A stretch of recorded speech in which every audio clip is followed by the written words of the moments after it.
We're live. Check the channel.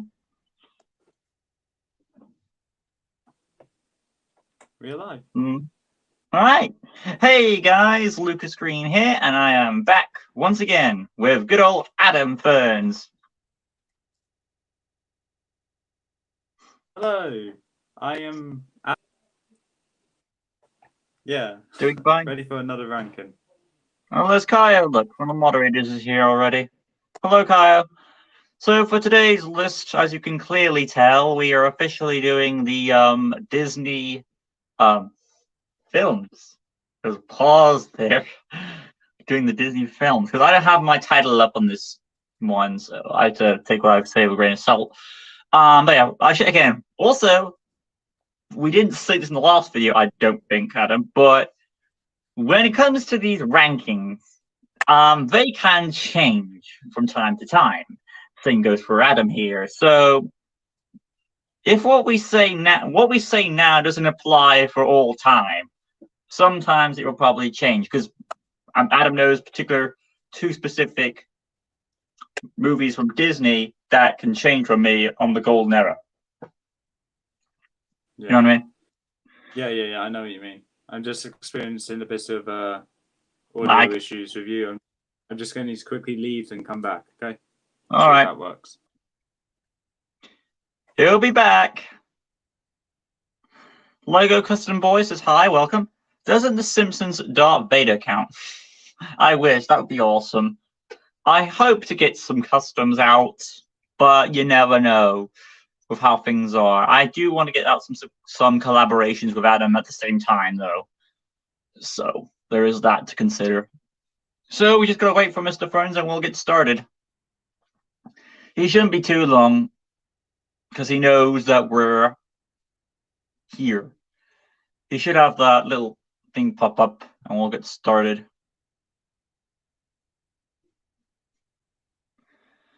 Right. We have 3 honorable mentions. And of course the 10 spots. Hence why it's top 10. And we'll work our way from there. Hopefully Adam won't leave me in the dark too much before he returns. Hopefully. But again, there will be an edited version, so I can always cut some of this out. Feel free to put in your comments, by the way. I mean, it gives me something to do in the meantime. My favorite Disney film has to be Maleficent or Alice through the Looking Glass. Interesting choices. Those are both live-action movies. You appreciate it. Yeah. I mean, there are some live-action films I don't mind. Aladdin is okay. Cruella I haven't seen, but I've heard a few good things, which I'm curious about. Again, they're not going to top the originals, but they are pretty good movies in their own. I do like it when they do their own little thing. Oh, Adam's back. Click, click, click, and we wait. Well. Yeah, it's better now, I believe. Sorry about the long delay. Hopefully we don't have another streaming issue like back before, because we used to have a streaming issue. Because last video we had a 2-hour stream, and that had no issue at all. Yeah, for some reason 2 hours, good. An hour and a half, nah. Right, I just read the comments, so we're fine. So that being said, we shall now take the liberty to begin our ranking. Now we have 3 honorable mentions, which I've already explained on both of us. So we'll do the 3, 2, 1 countdown reveal shot at the same time, and when we get to the 10 spot and all the way down, we'll see how we go. Right. For the first spot, who wants to go first on the honorable mention after talking about it? No, to the back. After revealing it, who wants to go first talking about it? Do you want to go first? Okay. I've got my image up. Have you got your image up? Yep. All right. I think like this honorable mention, this movie should be obvious. It was going to be mentioned from the get-go for you, Adam, because you do have some You know I have a connection with this movie, but you haven't. Are you ready? made predictions on what films we think will appear, and I think I'm right with one of them The now. countdown. I'm ready. 2, 1, go. Oh. What the? What? You got to be. Okay. That is. Would you count that as a like our first tie thing? Yeah, sure. Would you? I was not expecting that about you. I'll be honest, I was not expecting Toy Story. I was expecting something else. Maybe that'll come later. Now, to be fair, you could see why I put Toy Story, because I've already mentioned this and shown about my love for this franchise before on the Linksy series. I do understand why you put Toy Story there, and I'm sure you know why I put Toy Story 3 up there. Well, I just wasn't expecting it this early. I thought you were going to put it higher or something. So it didn't even qualify as the list? Okay. Now, before anyone harps on us, I know it has to be lots of stinking Pete and Zurg, okay? Before anyone bangs, how could you put Toy Story and Toy Story 3 this low and not in the actual 10? I feel offended. Again, take what we say with a grain of salt, because opinions can change, but let's just hear us out. So, also, Toy Story for me. Sorry. Also, there's like 50 Disney animated films. The top 13 isn't that bad. It's quite good. So, right. Yeah. So, Toy Story for me has an emotional impact, like a lot of other people do, because it was one of the first videos or VHSs I received when I was a little child. From both my mom and my dad, and it was a very nice, heartwarming present. And I got to watch it, and I grew attached to the characters and all that. And it was the first movie for Disney that started the change and started the trend for Pixar movies, where they are able to advance their technology, and that progressed onwards to Disney on their own right to do their own movies like Tangled, Wreck-It Ralph, and Frozen, and all that stuff like that. So it does have a big impact on Disney overall, with not. And it also shows like the type of movies they'll be making, like movies with comedy and more popular type of jokes, which has this movie has had a real big impact on not just Disney, but on how other franchises from other companies have done, like DreamWorks and so on and so forth. So it has had a big impact on the world, and it's understandable why it's got so many sequels. And the whole thing between Buzz and Woody come back and forth. And the emotional impact of the story is pretty good. Finding out he was a toy, and the fact it's that scene where it's like, you know, he talks to him saying how he's important, doesn't no matter what he is, and that emotional connection between the two of them is a strong bond. And it's pretty easy why, with fun, colorful characters, a strong plot story. True, the technology isn't the best at the time because they're starting out, but I feel like the strong story and the bond helps that emotional impact home. So obviously you can see why Toy Story 1 would be there. As for Toy Stories 2 and 3, I'm going to be honest, I didn't put them on my list because I feel like number 1 had the most strong emotional impact. Because like, it's these two trying to get together to be friends and work their differences aside. As for whose story it is, it's hard to say. Some say it's Buzz's story, some say it's Woody's story. Adam, give your thoughts on that. I'm 100% on the side of it being Woody's story. Even though it's Buzz who has to learn who he is. Yeah, well, as Buzz does need to learn that, Woody had to deal with the facts that he wasn't Andy's favorite for a period of time, and that caused jealousy, which is a rather stereotypical thing in movies. But I think this was done wonderfully there, and I do agree with you putting Toy Story there. With that being said, I'm going to get to the comments, and after that, we'll transition to Adam. Adam, what do we got for the comments? I don't know. Trying to get to the comments. Insert name here. Do you want to see the Justice League versus Marvin the Multiverse, Marvin the Martian Armada? What? That's a big name. That's a Looney Tunes character, isn't it? Marvin the Martian. I believe so. Hi, Walter Productions. Hello. We're doing fine. I'm good. Right then, Toy Story 3. Right. Oh god, I keep going to the wrong app. So just to get a picture of the Toy Story 3 picture up, so I know what I'm talking about. So why this one? Right. Okay. Like Lucas said about the other Toy Story films first, the first one, the second one are not going to be on my list. I find the third one to be more emotional and bigger stakes. And the fourth one, Lucas hasn't seen it, I don't think. But what I will I say have is seen it's it, but it didn't oh, grab me as much as it didn't grab me as much as the trilogy did. okay, fair enough. Well, it's basically a remake of the first one, to be fair. But the third one seems to be the most standout out of all of them, in my opinion, as the first two films came out roughly around the time when me and Lucas were kids, just watching this for the first time. And Lucas, especially, we grew up with this series. And with the third one coming out at the time when we're grown up, moving away from the animated films and all that, it just adds that extra level of depth to us. And then the final scene where Andy says goodbye to his toys and passes them on is probably the most emotional scene from any Disney movie there is. And I'm not even going to lie here, I still shed a tear as I watched that scene. What's the ending? Not to mention Lotso being the most evil Toy Story villain there is, in my opinion. And also him basically having a whole army of daycare toys that just want to be played with and being treated right, was taking advantage of the newcomers or the weaker toys.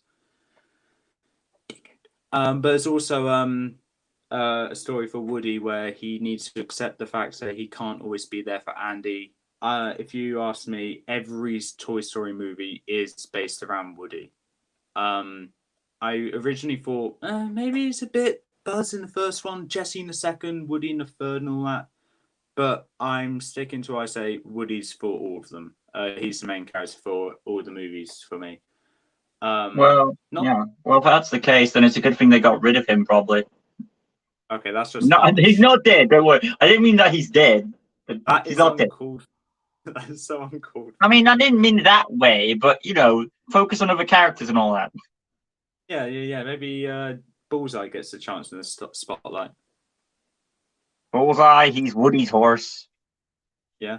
Maybe he should have gone with him. Whatever. Yeah, but that's pretty much all I need to say about Toy Story 3. The only reason why it's not in my top 10 is because whilst I do have emotional attachment to this, the main reason why it's even on the honorable mention in the first place is, of course, Lotso. Oh, yes. It's all about the bear. Well, look, the things he also says about the bear, too. What is it with... It's about bear and franchises. And there's also that last scene as well, which pulls it for me. Insert says a comment there. I think we've read that one. Let's look. Ciao, Vienna. Toy Story 3 has a sad ending. Yes, it does. Insert name here. I'd recommend playing Red Dead Redemption 2 and Red Dead 2 online. I would really want to see Lucas stop in a train robbery. Hey, that reminds me of Toy Story 3's beginning. I want to see me robbing a train, right? Ciao Viana says, I wonder if they're going to make a Kaya. new Lego. Kaya. Sorry. And insert name here. Will there be a big fight on the finale of the Linksy series? There always is, isn't there, Adam? I mean, I've always seen there's a finale at every series. Yeah, there's always. But at the end. I mean, I expect there to be. I don't think Adam knows what the final series is called, but seeing the title of it, and I know of it, it should be. And when I say finale of the series, yeah, you probably what it is. I just didn't remember. Yeah, but the thing is, finale of the series is in quotes because you never know if the series will end because it's just so good, it just keeps going like Toy Story. Right, then. Series 5 was meant to be the last series, but now it's gone on to Series 8. Well, focus on other villains, of course. Moving on. Right, now for the next honorable mention. Are you ready? Yep, I'm afraid my image for this one's a bit blurred, but it's the best one I can get for it. Adam, you may now do the countdown. 3, 2, 1, go. Ooh, the Hunchback of Notre Dame. Why? So, who went? I went first for my Toy Story, so you're going first this time. First of all, it's kind of fitting you went first to the Toy Story one. You talk about the first one, I talk about the third one. But for The Emperor's New Groove, I need to straight up say this one is probably the most funniest Disney movie there is. Why? How could you not put on 10? Why? Well, all four characters that have been shown on the picture I showed, which was Cusco, Pacha, Kronk, and of course Yzma. All of them have hilarious scenes, some more than others. Kronk, not to mention, it has a good story and a kind of similar coming to age vibe to it, where Cusco learns to be a bit more humble and a more respected emperor of what country are they in? South America. Yeah, like Amazon or something like that. Maybe. Yeah, Peru, maybe. Let's say Peru. I'm not sure what Peru. Okay. Yeah, we don't know. A place where the llamas are. Yeah. Not to mention, Pacha is probably the most relatable character there is. Not having everything he needs, but is happy with what he has, and also that's a reference. That's a reference to another Disney movie, if you know what I mean. Okay, I know what's coming up now. Okay. Not to mention, he's always very forgiving and always looks for the good side in everyone, even if they are an absolute. Yeah, that's my fault too. That's one of my faults in life. Kronk is probably the what needs to be said about him. He's voiced by Patrick Warburton. That's all I need to say, really. He's hilarious. You mean Sheriff Cash Tankinson? Sheriff Cash Tankinson. I was about to say Metro Man, but that's a different person. Joe Swanson. There we are. There's another one. He is loyal to Yzma, but also has thoughts of his own to where they just clash and cause something hilarious to come out of it. Yzma was not the best villain in my opinion. She has some funny moments which I forgot to mention in the villain ranking, but her simple clash, I guess, which she has with Kronk and Cusco especially, is what makes her a great villain for me, because she's so much different from all of them. And help me out here, Lucas. I don't know what I'm saying anymore. Well, the way I put it is like she's a great villain. She has potential. The only thing that's dragging her down is that she's put back by the elements of her peers. Like her henchman ranks her down, like Sinister Strange. You know what I mean? Yeah. There was something else I wanted to say about this film. Is it related to the characters of the story? The story. The restaurant scene. That was by far the best scene in my opinion. Really? I thought that was a bit slow for me. It may have been a bit slow, but I think I just liked the fact of Cusco and Yzma just going through the door as Kronk is cooking the food, just saying, cheese me, I like cheese, or yes, add cheese, no cheese, no, yes, no. It just made me laugh while I was also watching Kronk just be so confused about what he's doing. Right. There are other scenes as well. Negative thing I need to say about this movie. I wanted to see more. Yeah, I want to see more. I would have appreciated a longer boss fight, because Yzma's boss fight was pretty short. Yeah, it didn't last as long, but at least before the boss fight started, at two separate points throughout that movie, they mentioned probably the most iconic line from that movie: "Pull the lever, Kronk. Wrong lever." Anything else? That's all I need to say for now. All right, catch up with the chat real quick, and then I'll mention mine. Okay. Kaio says Toy Story 5 probably.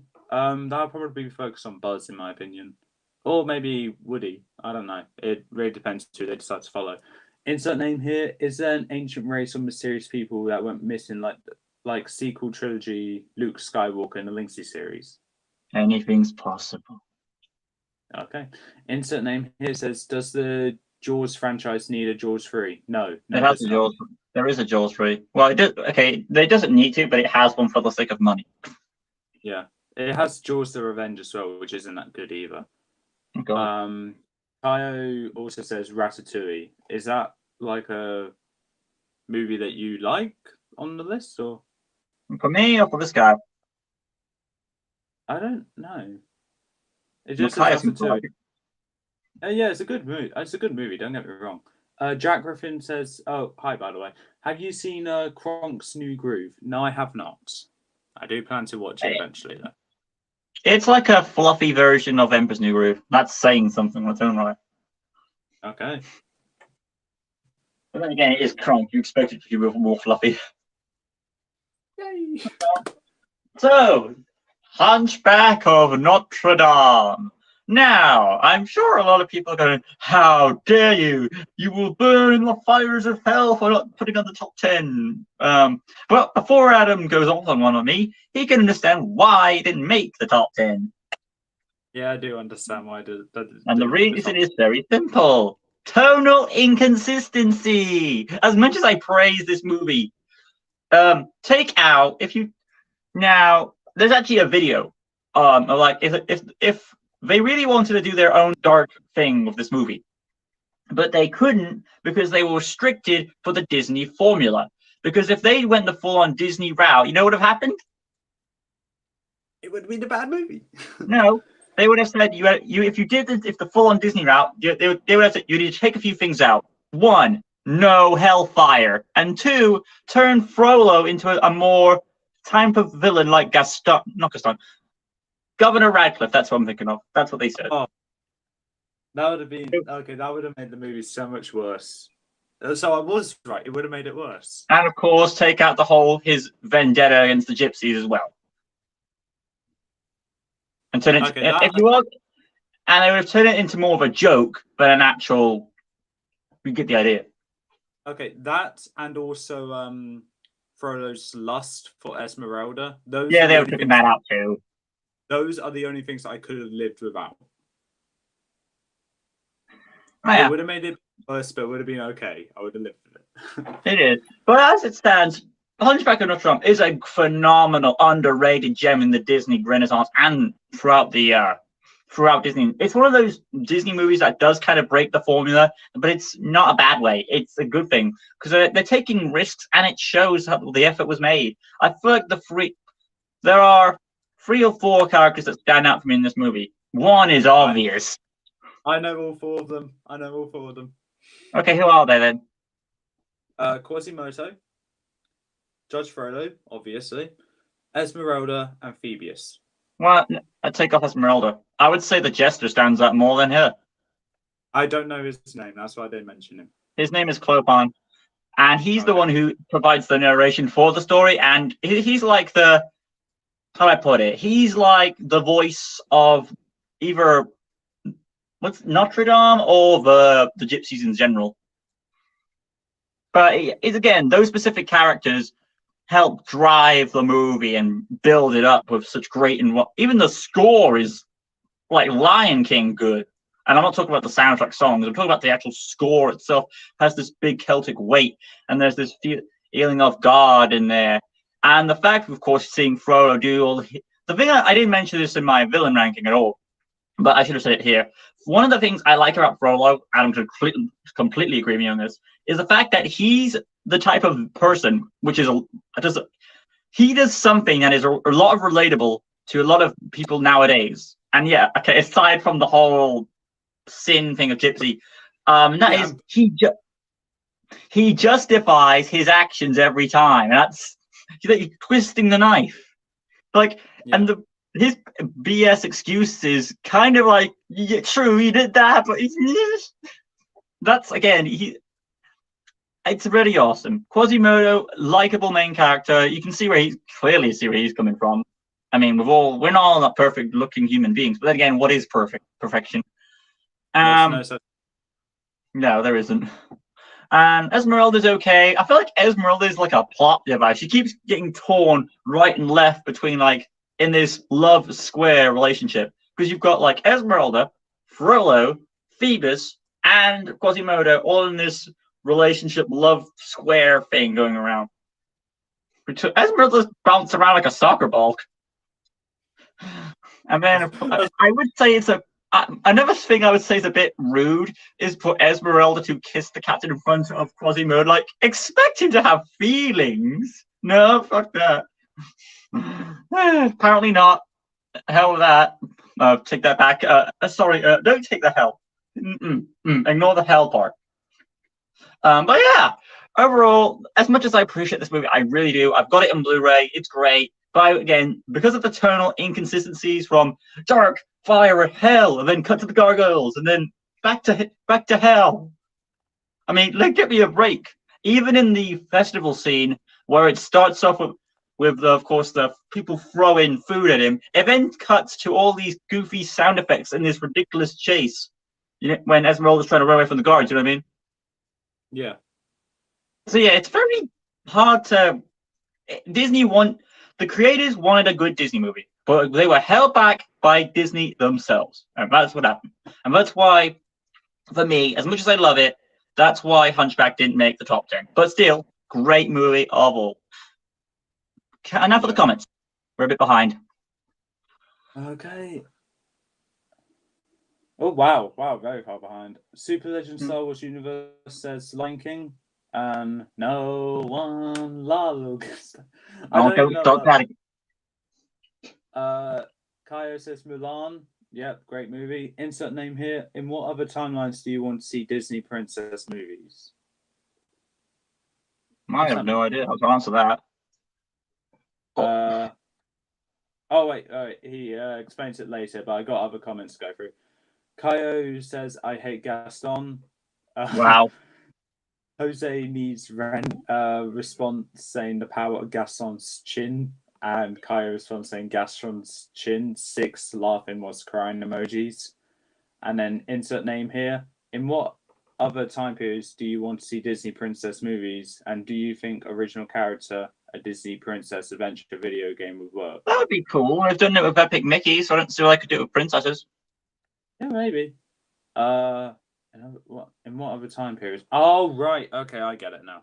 Brave was like the medieval times. Tangled's more modern times, and Snow White. I think Tangle was Germany. No, I mean it means what time period? So World War II, that kind of time. Yeah, gotcha. I got you. I think a princess during the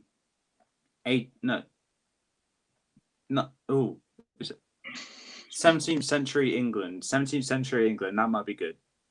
That's medieval times. Right. Okay. I honestly do not mind. I don't know enough about this to actually answer. Insert name here says, would a Hit Woman spin-off game work? Would it? I don't know. Thanks for the comment. Griffin. Yeah, thanks. Jack Griffin also asks, which one of you two is older? Considering my facial hair, I would say I am.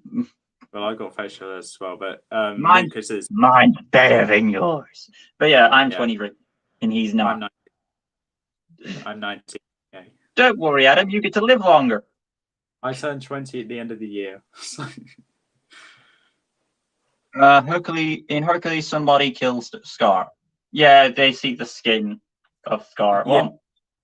Well, I kind of say that kind of fits in well because in Lion King, Zazu says Scar makes such better throw rug. The only thing there is that the hyenas ripped him to bits, so which means someone found his corpse, sewed it back together, and then ripped out what's left of it inside. Yeah, taxidermy. Moving on. The third and final honorable mention. I need to get my thumbnail up. My image. I didn't have the time to do this. I should have done it off camera. Not on camera, just when the comments is on. In your own time. Oh, F you. Just need to locate the movie. Oh, we have to do it with comments. Hold on, just gonna check now. Yes, at the moment. Okay, I've got it. This is another one of those underrated movies. Right. You ready? Okay, I got the image up.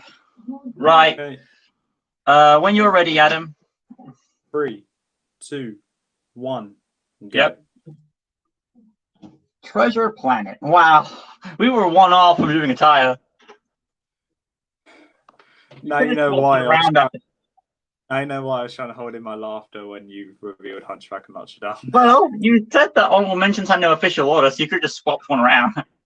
I know I could have, but I didn't know you're going to pull up the Hunchback of Notre Dame then. So, who went first last time? I did, so it's your turn now. Oh God, talking about a movie that I haven't seen without spoiling it. No pressure. This one is underrated, I would say, because like this is another movie where they're trying to do that tonal, you know, it works better for this movie compared to Hunchback, where they're trying to adapt an old classic storybook, but tell it in a more modern day, try to fit in. They're trying to do like 50-50. For the old people who like the book, they're still trying to keep those book elements, but they're also trying to keep modern day sci-fi for the new audience. You know what I mean? Doesn't it try to recreate Treasure Island from that book? Robert Louis Stevenson. Yeah. See, I know something. But yeah, so it's a good blend. And even the ship itself is called the RLS Legacy. Yeah, I see what you did that movie. That's actually pretty cool. Yeah. But yeah, so of course, if you know the tale of Treasure Island, then you'll know the tale of Treasure Planet. Only it's in space. Also, it's now there are a lot of inconsistencies in this movie. I can see people saying, "How do they breathe in space? And how does the atmosphere work? How does the time reflect between night and day?" And here's your answer. Very simple answer. This is obviously its own universe. Please accept it. It's pretty simple to understand. I mean, no one ever thinks of that scenario. I'm sure some do, but there are a lot of people who think this reality takes place in the same reality as our reality. Does that make sense? Yeah. But yeah, overall, this movie is a fun retelling of that story. I don't know if Adam's read the book of Treasure Island, but yeah, luckily he can watch Treasure Planet and understand. Hold up, if he hasn't seen Treasure Island, he doesn't know the twist. And don't mention the twist, even though it's obvious. I know of the twist. I briefly mentioned it in the Disney villain ranking. Right then. Also, though, so yeah, he knows who the bad guy is. Even though it's pretty flippin' obvious in the book, but whatever. But it's nice that they readapted because the original. You want to say the bad guy's name? I don't remember his name. All I know is he has a robot arm. Okay, robot arm, we'll call him. Okay. Or the cyborg. The original one obviously had like a peg leg and stuff, but they've adapted it so like he has like he still would have the missing limbs, but since it's futuristic technology, he has all the robotic limbs as you would expect to for like missing limbs and stuff like that. So that's pretty cool. And they were able to do an effect from Tarzan, which they fully used for this movie, and it's called Deep Canvas. And if you don't know what that is, it's that where you see Tarzan from Son of Man, at the end of Son of Man, there's a sequence where he's swinging for the vines and all that, and he hops on a tree and he turns around for the camera. It briefly didn't it briefly appear at the end of the movie as well? Yeah, it probably did that as well. But yeah, those vine sequences, it's the same thing as that because the whole movie mostly takes place on the RLS Legacy, which is a moving ship. So that's why they kept using deep canvas throughout that movie, and why you get these gorgeous looking shots that you do. But yeah, overall, I would say that is a fun ride. It has the strongest element of the movie is between the hero and the villain, and it's not in a way you'd expect kind of way. Not like Frollo and Quasimodo. It's more like trusting one another and the bond that grows on. But yeah, overall, great Disney movie. I'm sure Adam's going to have an interesting fun with that one when we get to it on our reaction. That being said, good to go, and I'm enjoy this movie. It's on my Blu-ray list, and I enjoyed it. And I'm happy to come back to it anytime I want to. There is one weakness to this movie, and that's in the final act. I'm not going to spoil for Adam, but Adam will understand what I mean. Chat, okay, that one we're doing. I actually do not know about. So luckily I was not spoiled about that. Kaio says in Stitch and Lilo is the other way around. You there's a poster of Mulan in Nani's bedroom. Yeah, there is. Yeah, I was about to say they kind of look the same, so they could be distant relatives for all we know. Well, no, it's not just like that tells me either Mulan is a movie in the Lilo and Stitch universe, or it was an actual act, and that passed on down like for a generation. Because like Lilo and Stitch takes place in modern day compared to Mulan, which takes place in the past. So maybe they remembered her and had a poster of it. Or maybe it's an Easter egg, like Pixar does. So, insert name here. Were you two ever invited to a viewing of a Disney film? I invited myself to watch a Disney film, but not to a proper premiere viewing. I never saw a Disney movie in the cinema. That I remember. I could have been a baby. Who knows? Oh yeah, there is one. I have seen The Incredibles 2 in cinemas, and Big Hero. I have also seen Big Hero 6 in cinemas. The only ones I've seen in cinema was The Incredibles 2, Monsters University, and Finding Dory. All right, and now we're officially at number 10. How are we doing on the chat, Adam? Kaio says, hold up, we're not on number 10. We started to talk about your movie, don't we? Yeah, I was about to say. Kaio says, Tarzan was the first Disney film I have ever watched. Same here. Jack Griffin says, what was the first Disney film you watched? For me, it was Tarzan. Really? Hi. I just checked my notes. What was the first Disney film you watched? Jack Griffin asks. First Disney movie I watched. Yeah. Might have been Toy Story. Okay.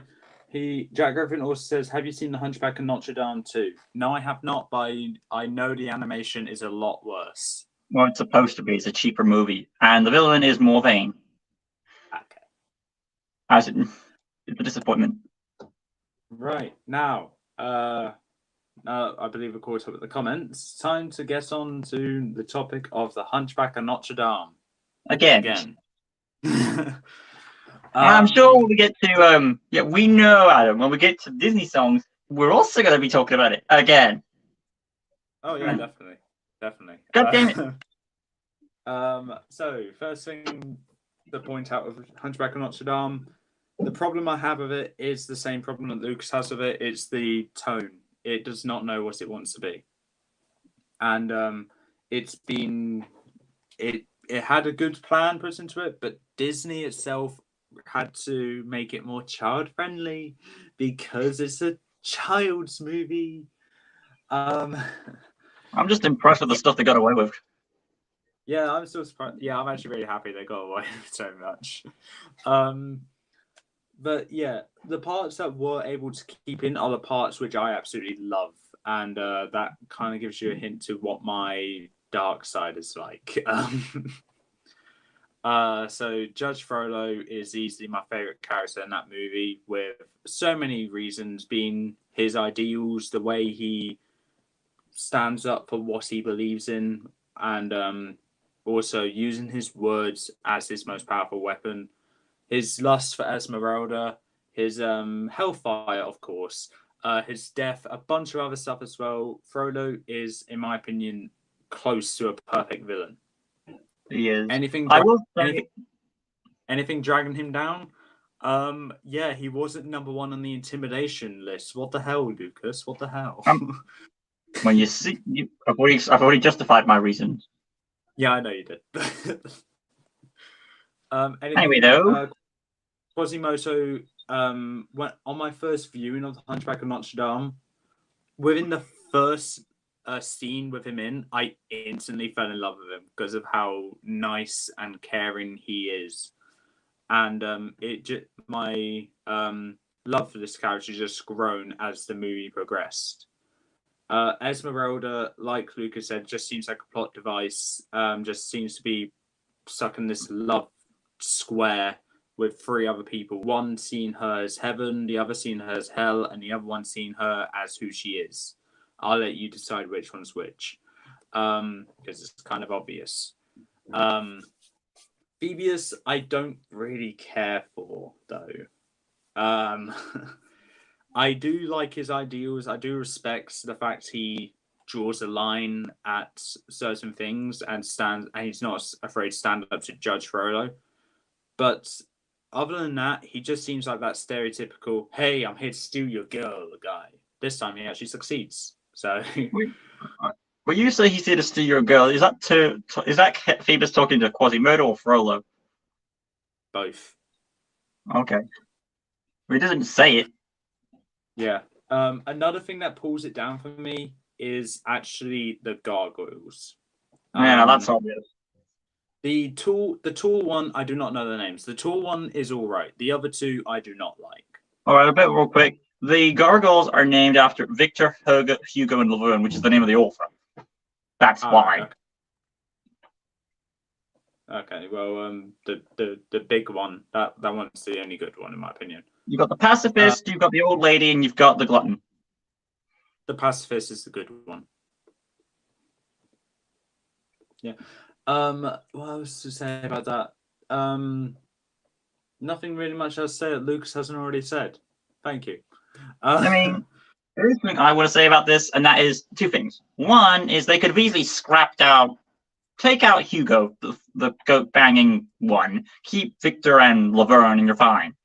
Because they at least progress his character. There's no point. If anything, it was Hugo's fault because they kept building up his love for Esmeralda, and that led to you know what, Adam. The other thing I was going to say was I didn't mention this. It was about Frollo. What was it? Oh God! Don't forget it now, man. Don't forget it now. Got this. I believe in you. Oh yeah, it's like oh that was it. Like his issue was like when this is a guy who is basically, and I don't offend anyone, a virgin, and the fact that he's never had this kind of affection, he sees it as a spell. He doesn't understand the human body. That's just twisted. So much like, more. He turns a human desire into an actual spell of sin.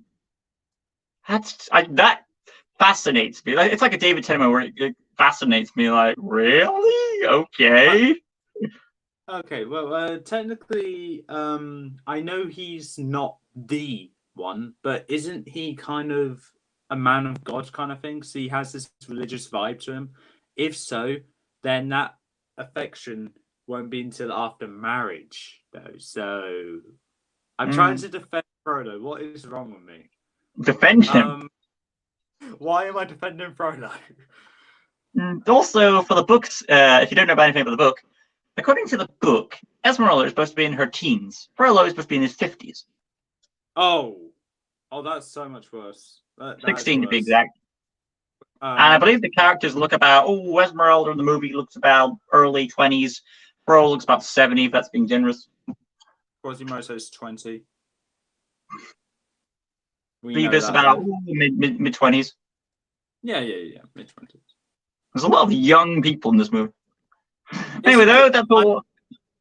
Even though Esmeralda looks young, I'm glad she looks older than the age that she's meant to be in the book. Because then, if she was that age, this movie would not even be released. Just be happy that there are some things that the book did do that they wanted to do that the book did, but they didn't because in the end of the book, Frollo does die because of.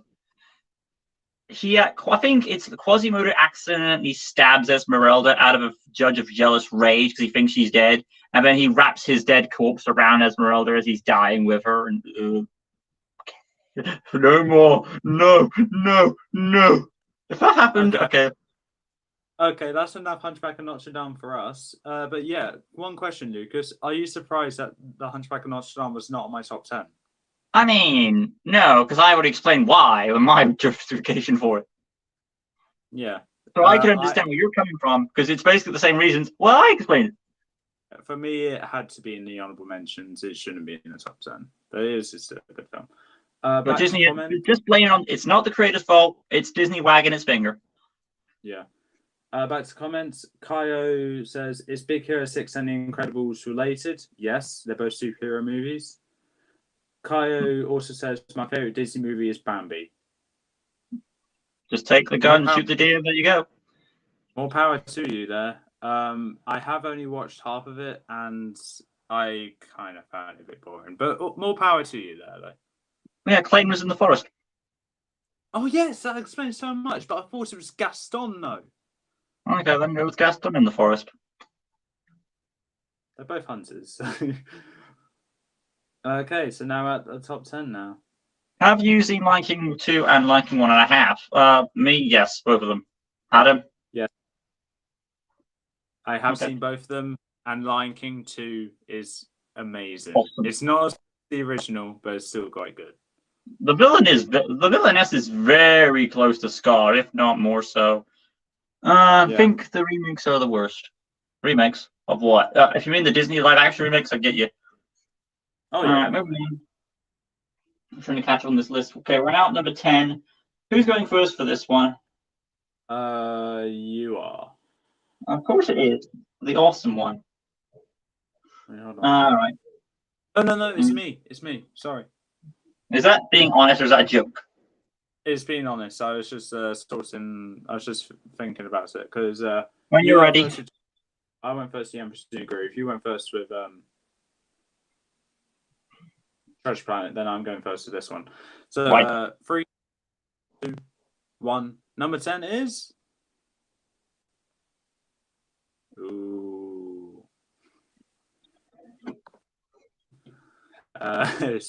Different eras. So, Wreck-It Ralph.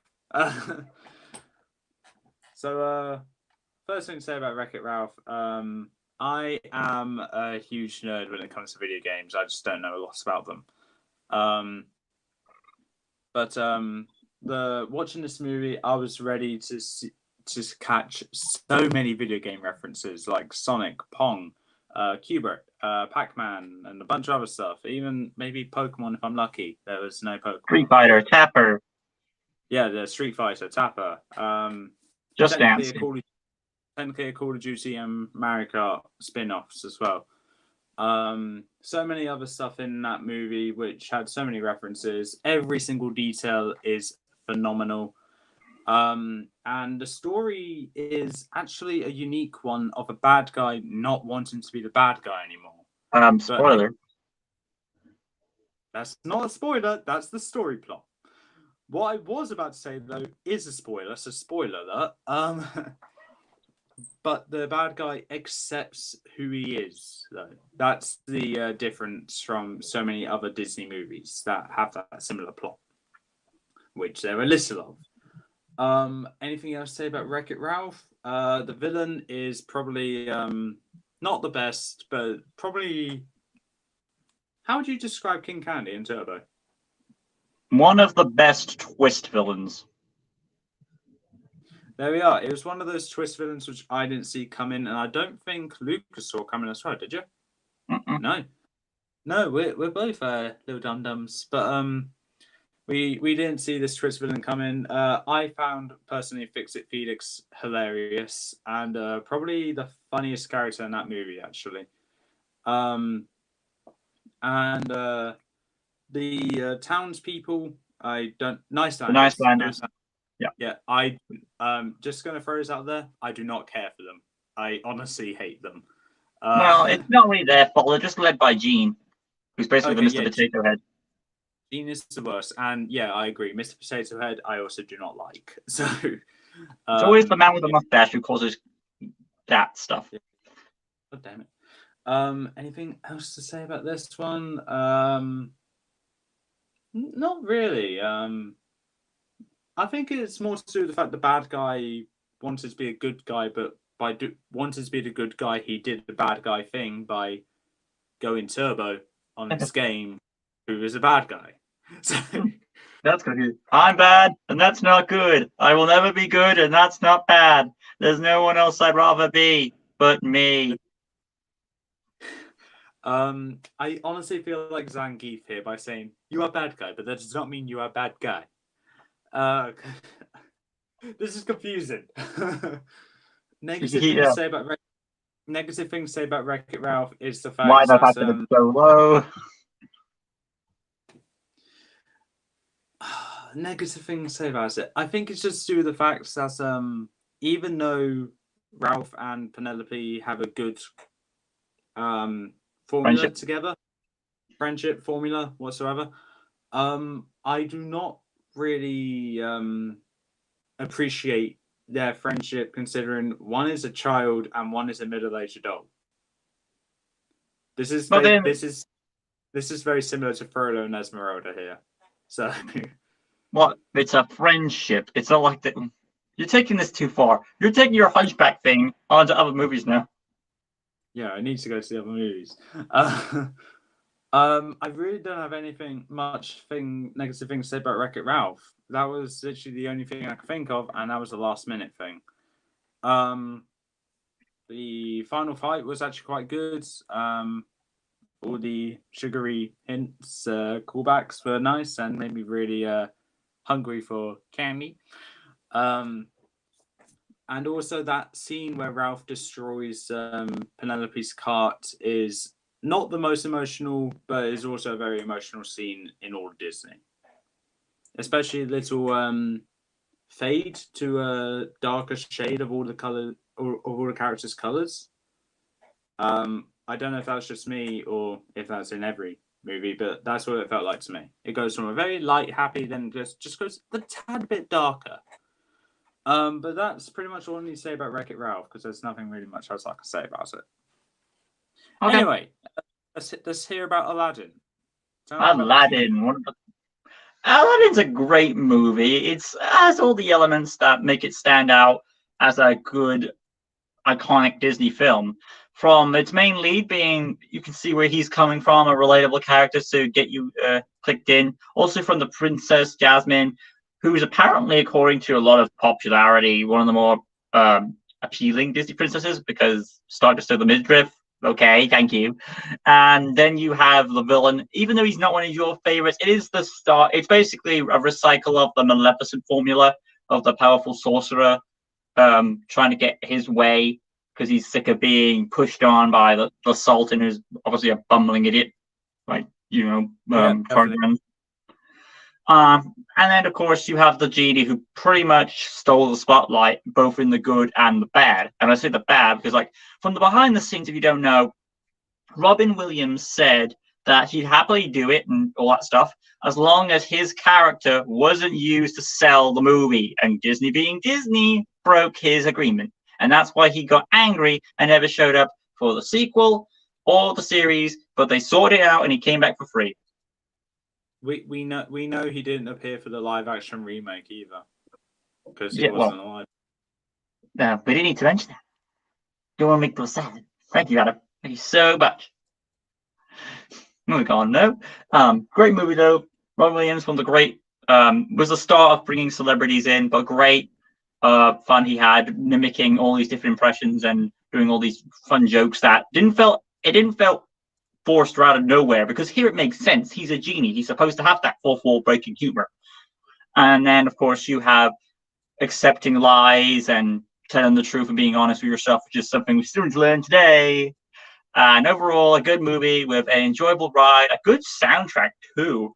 I mean, its own soundtrack and its own theme, and it has its own vibe. It does build itself rather nicely and has a good message overall. So overall, Aladdin, fun ride. I could happily rewatch this movie anytime. And it is overall a good flow, I would say. All right, that's what I've got to say on Aladdin. How's the chat going? The usual YouTuber says, I think the remakes are the worst. That was in the previous batch, but live action remakes, yes. Kaio says, have you watched Marvel's What If yet? No, I have not. I haven't. Okay. The usual YouTuber says, in my opinion, Wreck-It Ralph is okay. I mean, the plot is good, but I think it really felt weird when you watched it.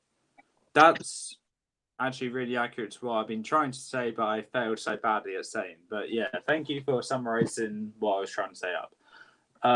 Kaio says, I like Freaky Friday, not the new one, but the original one. I completely agree, but we're doing animated movies, I believe, hence why it won't be on my list.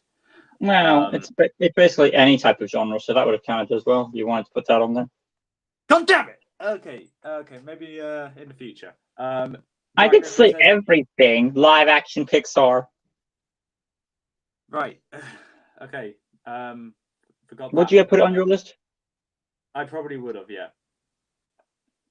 Jack Griffin says, Lucas, do you like the live action Aladdin? Now, to be fair, this is my personal opinion.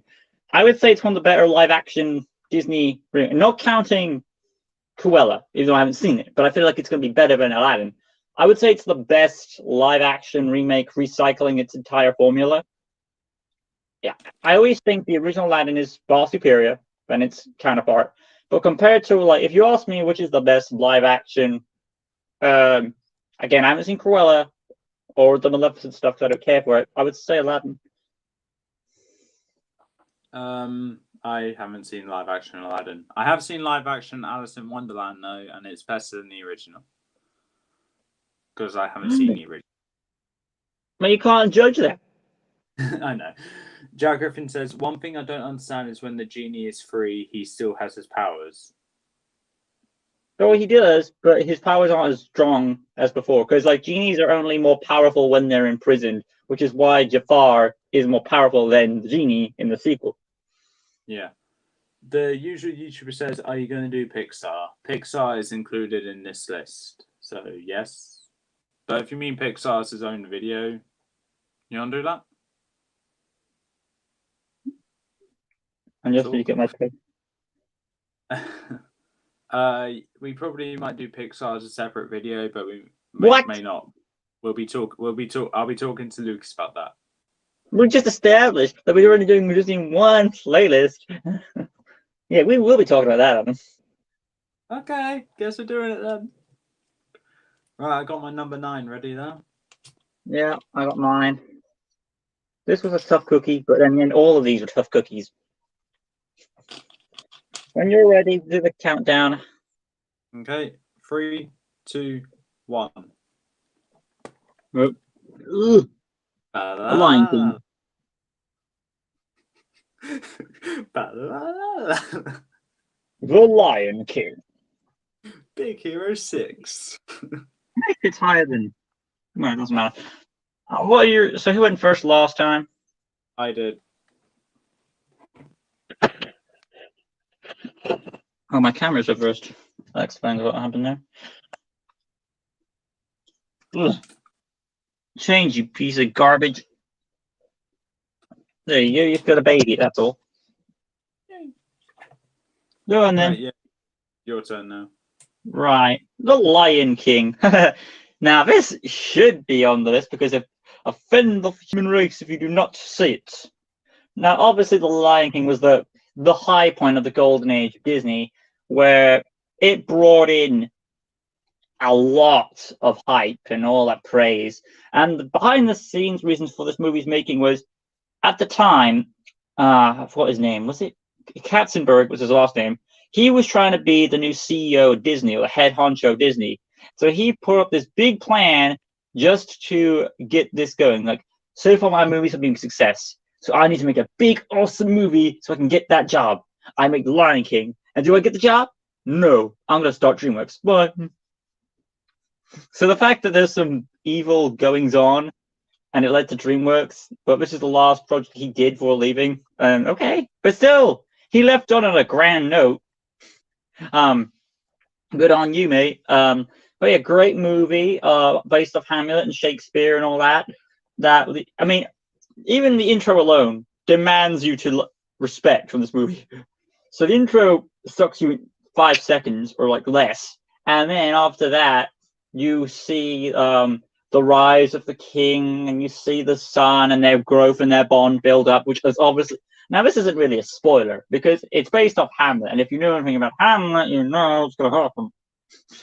Because it's supposed to be, the rise of a new king and all that. I haven't seen Hamlet. Hey, I said it in my Disney Renaissance ranking. It's a combination of Hamlet and Macbeth, and I seen Macbeth.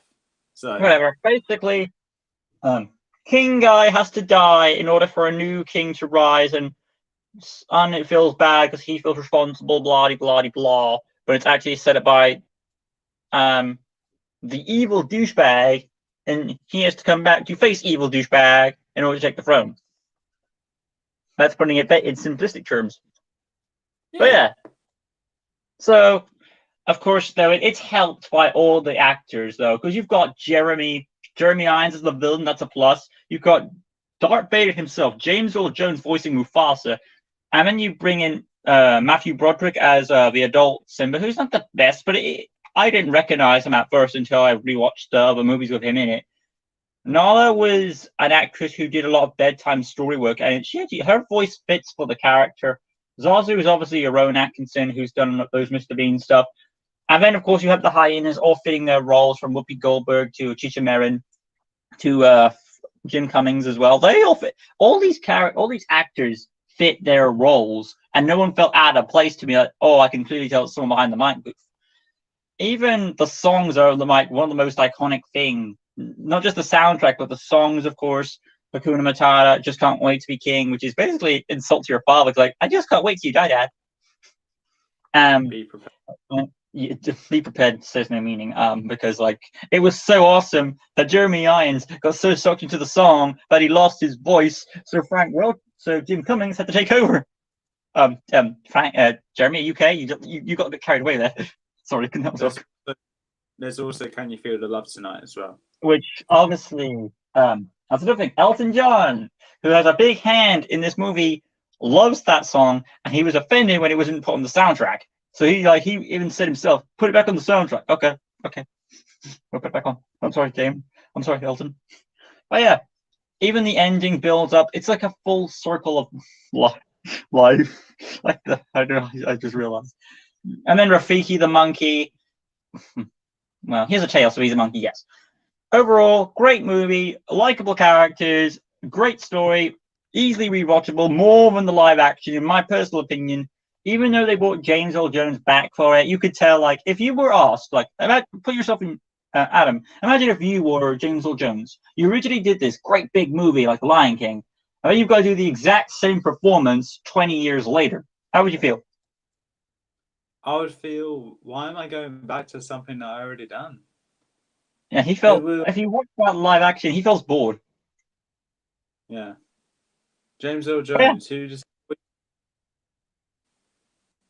Yeah, James Earl Jones, the voice of Darth Vader. Oh, right, he voiced Mufasa then, okay. Oh, yeah. Overall, great movie, no complaints here. I mean, I enjoyed it throughout. So I've got all, and there's no more to... What can be said about The Lion King, but you can accept why its praises. So that's all I got to say. We got more comments here. Jack Griffin asks, would you guys do top 10 DreamWorks films? Yes. Eventually. I don't even need to ask Lucas for that one. Kaio says, what's your favorite Disney characters? That could be a new top 10 list we can do. Damn it. Okay, so we'll answer that question in the future. The usual YouTuber asks, I think you guys should do ranking all Beast Quest books from series 1 to whatever you choose. If we did that Disney villain, that Disney character list, we would be excluding villains for the sake of purposes. Damn it! Okay, I don't want to do it anymore. Yeah, sure. The responding to the usual YouTuber with the Beast Quest from series 1 to whatever ranking. We already done that on our separate channels, but when it gets to series 30, we may do a collaboration on it. What? Adam, you don't speak for the both of us. Yeah, I'm just calling Lucas out now. Jack Griffin says Beast Quest Series 27 is already out, so you guys could do a review on the series. Is it? I get the first 2 books in September. And the last. I read. How is it out already? Maybe. I don't know. Early release maybe, but I'm guessing mine in September and the last 2 in January. So that's when my Series 27 review will come out. Maya Summers says it's pronounced Jello. Maya. She said her name is pronounced Maya.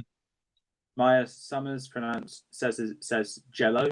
So Jello to you too. She also says, "What is your favorite evolution?" Umbreon for me. Wrong way. Sylveon or Jolteon? You can't. That's so much. You can't choose. Shame. Hey, I can't choose. I like all of them. Okay, moving on. I've said about Lion King, so it's now your shot, unless you've already talked about yours. I haven't. But first thing I need to say is, hello. I am Baymax, your personal healthcare companion.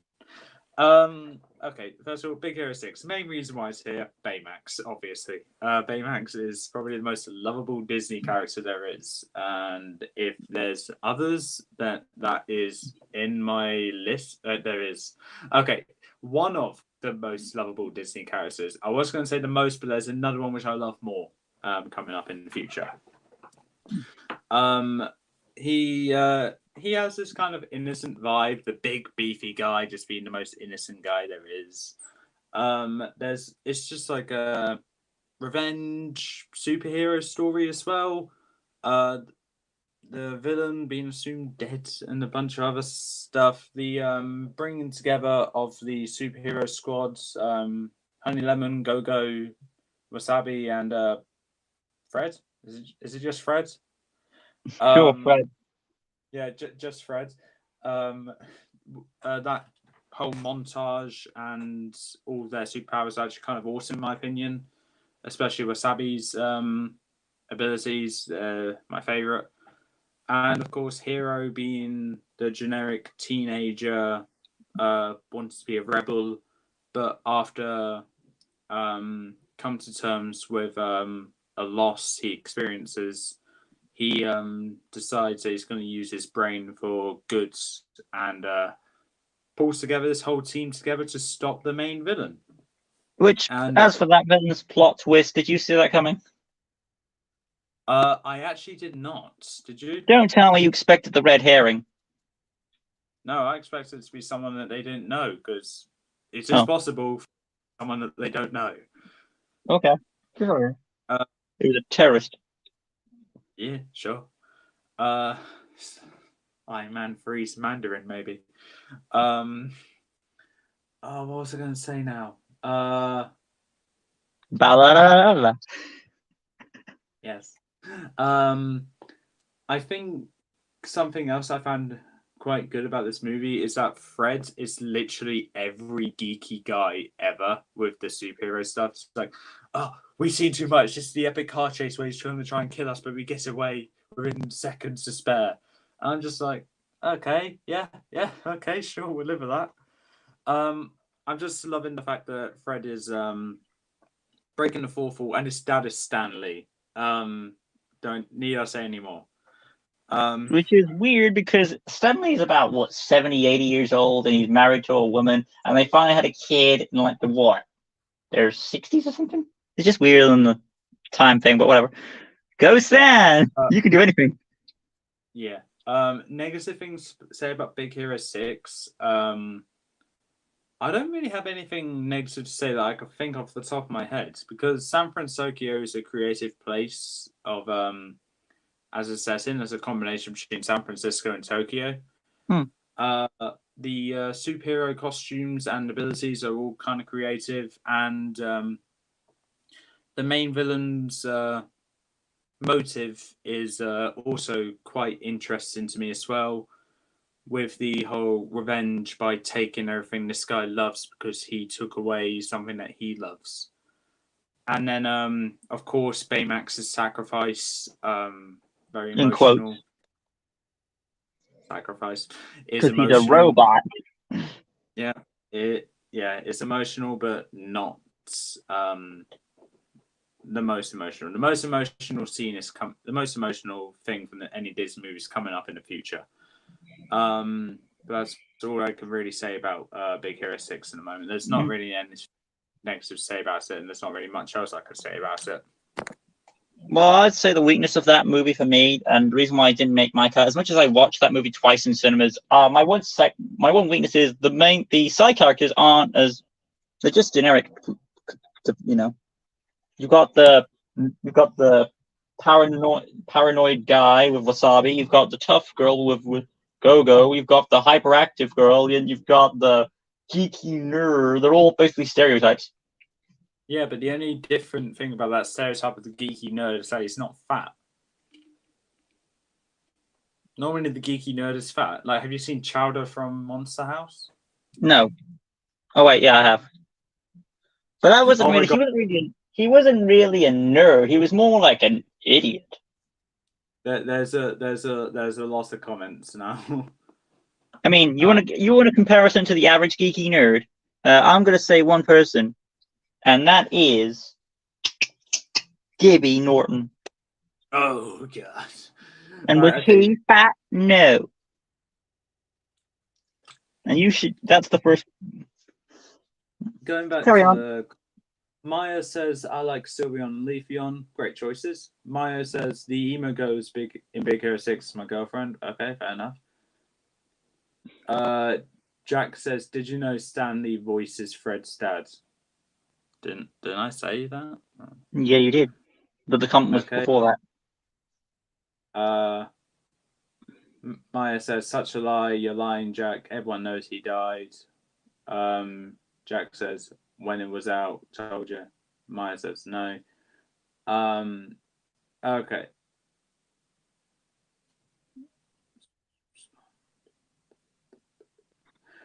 Okay, so I'm not entirely sure, but I think Fred's dad is voiced by Stanley. That's correct, he is. It came out before Stanley passed away there. Yep, that's just a confusion there.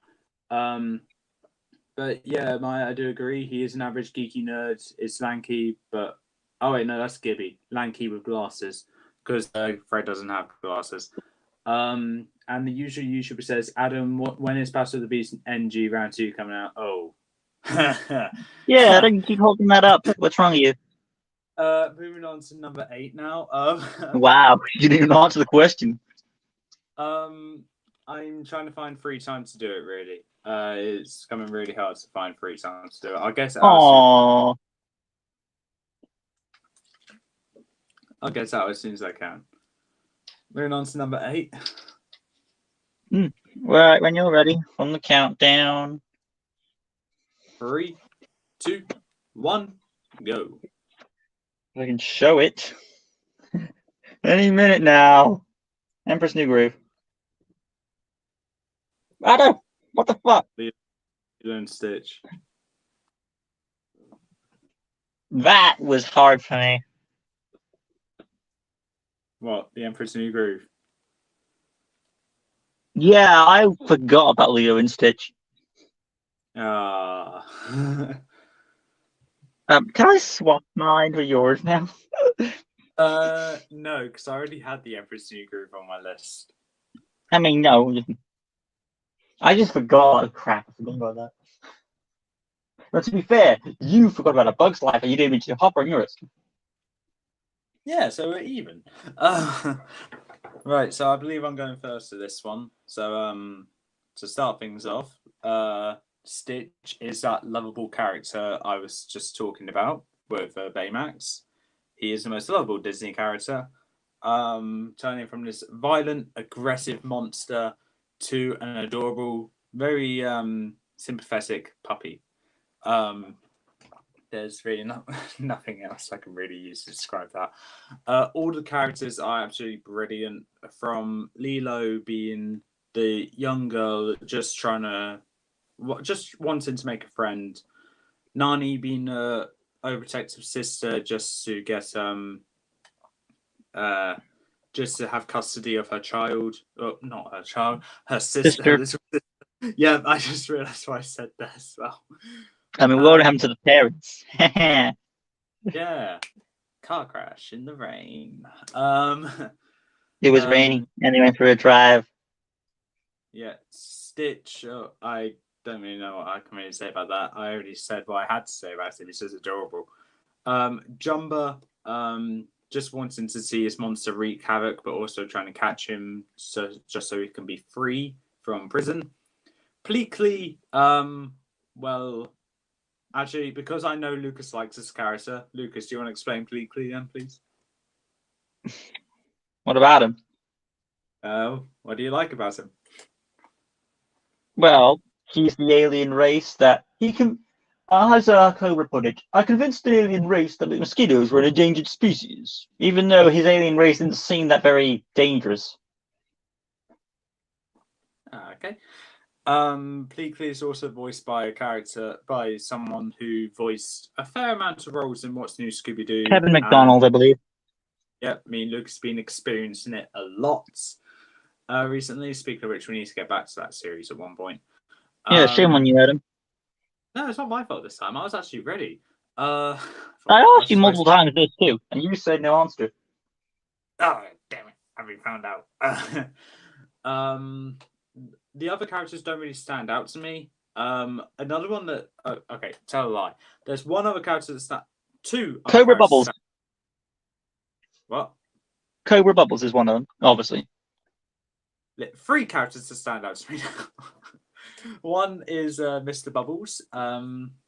Honestly, he's wonderful. He's great. He demands respect. Like Hopper, he demands it. Just stare. Okay. He's the stupid head. He's that big, strong guy, just who knows what's going on, but just plays dumb, but also keeps his. I mean, if you kicked his car, you would be sorry too. If I found out he was a social worker, I would have just given him my little sister. That just kind of okay, nice knowing you. Not gonna keep you anymore. Another character which I like to mention is Token boyfriend. I do not remember her name, and I do not care to know her name because I hate her with every fibre of Myrtle. my being.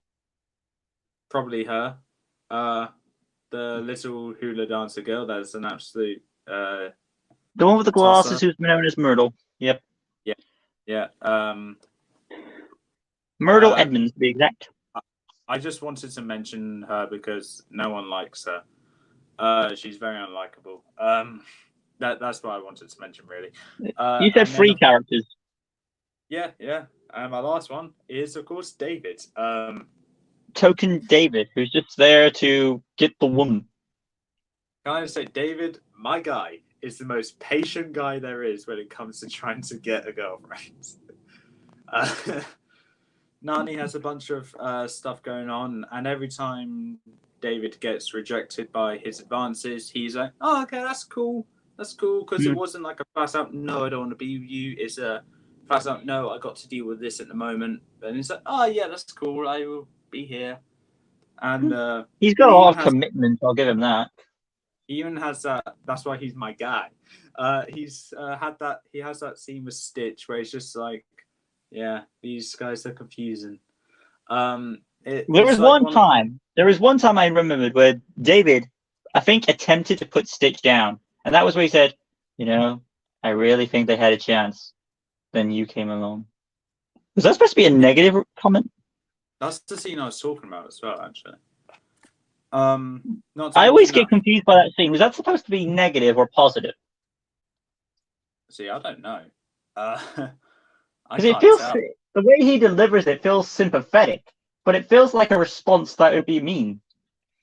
I feel like to a child it's negative, as that's hurting Stitch, but to an adult it's positive to David, though, because everything was going fine until Stitch showed up and everything went downhill. It really depends how much sympathy you have for Stitch at that point. My advice for David is, David, do yourself a favor. You don't need a woman to be happy. Okay, move on. The final acts is probably not the most action-packed one. I liked the finale. It was it was action-packed. It was fun. Big Hero 6 has more action, in my opinion. Well, it's supposed to be a superhero movie. Obviously, Lilo and Stitch has a fair amount of action and also some laughs, especially when Stitch gets rocket propelled upwards towards I don't remember his name. What? Gantu. Yeah, him. His the big guy's ship, and he just the big guy. Okay. Where he just bursts through the window saying "Aloha." You're vile. You're foul. You're flawed. I'm so cute and fluffy. Chucks him out the window. Yeah. And somehow, luckily enough, it was. I don't know if it was intentional, but come on. Jumba's ship was either temporarily passing by or luckily passed by to catch it. Yeah, very lucky indeed. But yeah, that's all I really need to say about Lilo and Stitch. Another thing that a friend of mine has told me about this is that Lilo's name is translated to Lost, which is what she was before she met Stitch. And Stitch, as we know, is kind of like stitching things together. which is bringing them together, bringing Nani together with Lilo, bringing David together with Nani, a bunch of things together, stitching literally the family together, which I just found to be Stitching the wholesome, family together, stitching the problems together. which I found to be wholesome and also a very good link. So I'd like to thank my friend for referencing that, and hopefully she watched this video. No, it's her. I got it. I know who you're talking about. But that's all I need to mention about Lilo and Stitch. There's nothing really negative to say about it, really, that I can think of. Myrtle, there you go. Oh yes, Myrtle. Yeah, done. Okay, there we are. Moving on. Okay, as for me, before I go into Emperor's New Groove, yes, I forgot about this movie. If I had known about it, I would have put it. I would have taken that Emperor's New Groove. Looking at my list, yeah, sure, I'd have taken that Emperor's New Groove and put that as an HM. But yeah, what I'll say about it, I'll just say about Lilo and Stitch real quick. Had of course great leads with Lilo and Stitch, their bond of friendship there. It was one of the more realistic Disney movies compared to what we've had before. Now, as for the whole, well, it's got aliens in it. Well, aliens could be real. You never know. So that was fine, me there. And it has kind of two stories in one, where you have the focus on the human element and the space element. So it's like a bit of both for both worlds. To be fair, though, I know a lot of female audience prefer Stitch than Lilo, which is weird, but okay. Go on, yeah. And, you know, there is no real bad guy. There are antagonistic characters in this movie, but each character has their own motivation. Bubbles just is doing his job. Captain Gantu doing his job. Jumbo Jukiba just doing it to get out of jail. Everyone's motivation is just for their own ends. You know what I mean? So there isn't really a bad guy in this. Out to those characters, which one would you say is more of the villain, though? Like, if we had to pick one. If we had to, I'd say Jumbo because his motivations are selfish. Yeah, compared to the others, yeah, I agree. But from someone that found humor out of Jumbo and Pleakley, I need to say Captain Cantu. Well, yeah, because he was putting a human in danger. That's why he got fired in order to get his job done. But it was for the greater good. Now I believe he works for something that looks like a mole or a rabbit. Is that right? Well, he does throughout the sequel movies, the series, until the final movie where he rebels against his boss and then becomes a good guy. Okay. And then the series ends. At least that's a good thing. The whole franchise has a beginning, middle, and end. Unlike other franchises who don't end, they just keep going. This Lilo and Stitch's franchise actually has an actual end. They know when to stop. Yay! Which is something other franchises need to learn. I don't think you've seen any of the sequels of Lilo and Stitch, have you? No, yeah. The setup there is that, of course, Stitch is Experiment 626, which means Jumbo's made another 625, and their job is to gotta catch him up. I haven't seen the cartoon. Well, I've seen a couple episodes of the TV show where that has been mentioned. I have seen the sequel where Stitch has a glitch, but I haven't seen Leroy and Stitch. Or Stitch the movie. Or Stitch movie, no. The Stitch the movie is the pilot to that series. Then it's the series. Then no, take that back. It's Lilo and Stitch 1. Then Lilo and Stitch 2, which Stitch has a glitch. Then Stitch the movie. Then the series. Then Leroy. There you go. Got it. Anyway, though, about Emperor's New Groove now. Great movie. Very funny movie, which is why it's on this list. Every minute you're watching, there's always 1 minute you're laughing, and then something else comes along to make you laugh harder. And I think what makes the comedy work, I think the funniest scene for me in this movie was the scene on the bridge, where they're still arguing despite the fact they're in this situation of danger. And they're like, why the hell did I spare a selfish brat like you? I could have left. I always thought it was good in everyone. And you proved me wrong. I feel really bad. Good mama. Just stop bickering and work together. You're going to get yourselves killed. It's just petty. It's a petty friendship. And it's only until the diner scene. Okay, as much as I BS on the diner scene, there's one thing I'll give you. it's where Cusco starts to flip and change and see where Potch is coming from here. So there's that I'll give you. Overall, a fun movie. Even the core, all four of the characters have an arc. The villain take it back. Yzma doesn't really have an arc. She's just there for the punch. She's there for the punchline. Kronk's arc is to rebel against his evil boss. Potch's arc is to teach Cusco right from wrong, and well, Cusco's arc is to accept that. And there you go. Yzma's just there for the punchline, but she's a good punchline. I believe Yzma's arc is to literally claim the throne as her own, so then she could take over as the ruler. But in order to do that, she needs to ensure that Cusco is dead. Hence why they went out on that mission to kill Cusco, which backfired very badly, but led into a very hilarious chase scene and a confusing one at that. Fun movie. But yeah, again, if I forgot about Lone Stitch, again, I would have put it probably at this spot.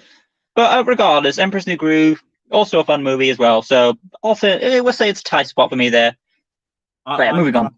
I'm glad you included it on that list as well. What, Emperor's New Groove or Lilo and Stitch? Emperor's New Groove. Oh, okay.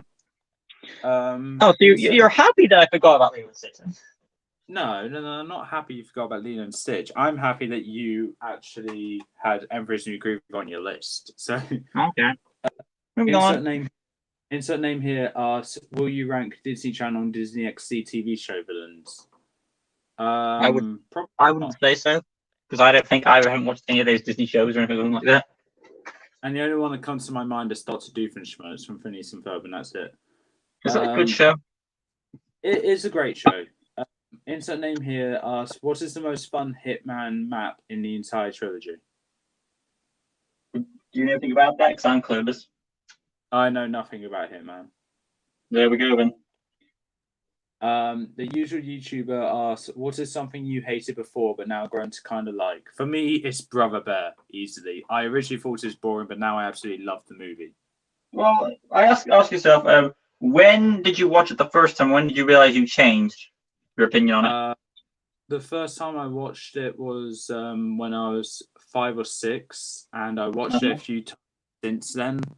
It's not until a couple months ago when I started appreciating it.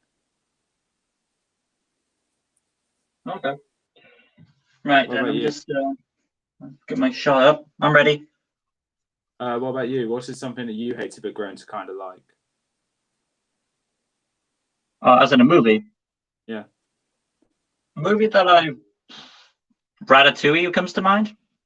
Didn't really get it, but it's grown on me. Okay. Usual YouTuber adds on by saying, I literally laughed when Lucas made that. Or how about the movie that I'm about to reveal? Like, that's also another one. And my second spot is also another movie I didn't really care for, but now I had another. So my number 2 spot is also that type of scenario. Carry on. Okay. I literally laughed when Lucas made that David impression, not negative. It was kind of funny. What impression? The impression you made of David when we were talking about Lilo and Stitch. Oh, okay. I'll have to watch the footage because I didn't really get the. Okay. The usual YouTuber says, I really agree with everything you guys are saying. You guys deserve more subscribers. Thank you. Then you have. Okay. I've already got 3,000. You guys. Okay, stop showing off. You guys make videos of stuff I'm actually interested in, like B Squares, Disney, and Pokemon. Boom, boom, boom. Yeah. The link to is a thing too. To mind it. Oh, thank you. For this next comment, I apologize if I butcher your name. Paul Ijazak? Ejazak? Whatever. What show is better, Gotham or Daredevil? I haven't seen them. I've seen both of them, and I would. Are you more of a Batman? Are you a DC or a Marvel fan? Marvel. Well, I watch Daredevil. If you like Batman, Gotham is my favorite. In my opinion, I like Gotham as the best superhero show thingy. But that's my thoughts. Here it goes. Okay. Well, when you're ready. I got my number 7 up now. Okay. Let me check my notes one more time. Yeah, I'm right. 3, go. 2, 1, go. Oh God. I can't even see. Oh yeah. Oh God. Zootopia. Yeah. I don't mind that movie. Who's going first? It is you now, I believe. Now, you probably saw Bug's Life coming on this list, didn't you? Oh, yeah, I definitely did see Bug's Life coming. You didn't? Come on. What the? No, I did. Adam? Okay, you did. I So, oh, I like it more than that, man. It's an underrated Disney gem. It's overshadowed by Toy Story, because when how did Sneaky Pete put it? Once the Toy Story went up, people forget about Bug's Life. And that's the thing here. So Bug's Life is a great movie, underrated. It's got that message of being is it like, I forgot what the word is. Is it democracy? No, it's not democracy, isn't it? But yeah, where like society is being overthrown by a dictatorship. So they've got to figure out. I think that's your word there, dictatorship. Something like that. Well, I think it's a great movie. The score, this movie is one of those few Disney movies that doesn't have a song, any songs in it. Okay, unless you count Randy Newman's song in the end credits. But not counting that, there is literally no song in this movie, and it still works. It's just the score alone, because it takes itself very seriously and simplistically. I can see what John Lasseter, the creator of Toy Story and now Bug's Life, was doing here. He was trying to tell a more mature, well, Toy Story was mature. It's like he took simple concepts but made them for the modern day audience, and he took them very seriously, so that they were for both the kids and for the adults. He did a great job doing that until he had his bit of a downside and later on down the road. But still, he had good movies. This was one of them, one of his best works. From the main character alone, which I've already explained a lot about Bug's Life in my Disney villain perspective, both on the villain and the hero, but they're both good opposites and good foils to one another about the whole seed thing, which we've already established. And of course, you have the colony, and the colony is just scared. They don't know how to respond, but Flick is a character who shows them how to respond, because he eventually grows and grows to eventually stand up to Hopper, and he doesn't care that he's hurt. He doesn't care if he gets killed. What's important to him is that the message is said before he passes, so that the ants can at least take this into account, so they can realize this upbringing and stand up to him in the future. And luckily, they do straight away, otherwise he's going to die. But yeah, even the circus bugs are recognizable, because you've got some unique concepts there. You've got the rhino beetle with a dumb personality. That's a unique change. Rosie the spider, who's actually also in Zootopia, both played by Bonnie Hunt. She also played the rabbit in that movie, so that's ironic. Oh. And then you've had, of course, the two little, I don't know what those little beetle things are. They're like, I can't know. They're the two little weird beetle thingies, which are basically a rip-up before the Minions came out. And then you've got the wise mantis, who thinks he's so full of himself, like Mr. Copper from, And then, of course, you have Gypsy, the femme fatale, who's just there to be I'm the token woman here. Yeah, I'm good. And then, of course, we have, the cliche of the German caterpillar with the thick accent. Finally, I will be a beautiful butterfly. And then, of course, we have Dennis Leary as a ladybird, which is his... Need I say more than that joke? I feel like Danny DeVito would have worked for the ladybird as well. It would have, probably would. So overall, a fun cast of characters. And, of course, we have the stick insect, and his joke is, I'm the stick. He takes it seriously. But yeah, you've got a fun group of cast, both from the ants and the circus bugs as well. There is that liar reveal story, but I felt like it doesn't. That's the one thing I don't get about this movie. It's like, just because there was a lie, you still have the bird. I don't see how it ruins your plan in any way. You still have something to use against them. But no, they're like, because you lied, out you go, and you bugs were never here. Back to and you've already knocked some leaves off the tree, and you've already eaten some of the food, and you don't have much food left for the grasshopper, so you must go with the plan anyway. But aside from those flaws, I still enjoy the movie because its strengths outdoes its cons. Its hero, its villain, its characters, and its plot, aside from the plot holes, outdo the cons. So that's why Bugs Life and, of course, the soundtrack outdo it. I also like the finale, too, because it pays off everything really well. The villain gets defeated, the ranking of the crowns gets passed on, and it ends on that great score nicely. I need to add on about the Bugs Life before I move on to Zootopia. And something I like about it is that it's very subtle with the love story between Princess Asin Oh, yeah, and that Flynn. too. Because a lot of other... Yeah. It's not very obvious about it. It's just very subtle. And Tuck and Roll just nudge flick like, aye. Yeah. You know, like every guy does. So that makes Tuck and Roll relatable then. And also the Rhino Beetle, I don't know if you remember his name, but I believe his name is Dim. Yeah. Anyone who's not likable is P.T. Flynn. He's just there for plot relevance. Yeah, but John Ratzenberger, he's a good luck. I mean, yeah. I mean, I like him better as Mac the Truck, though.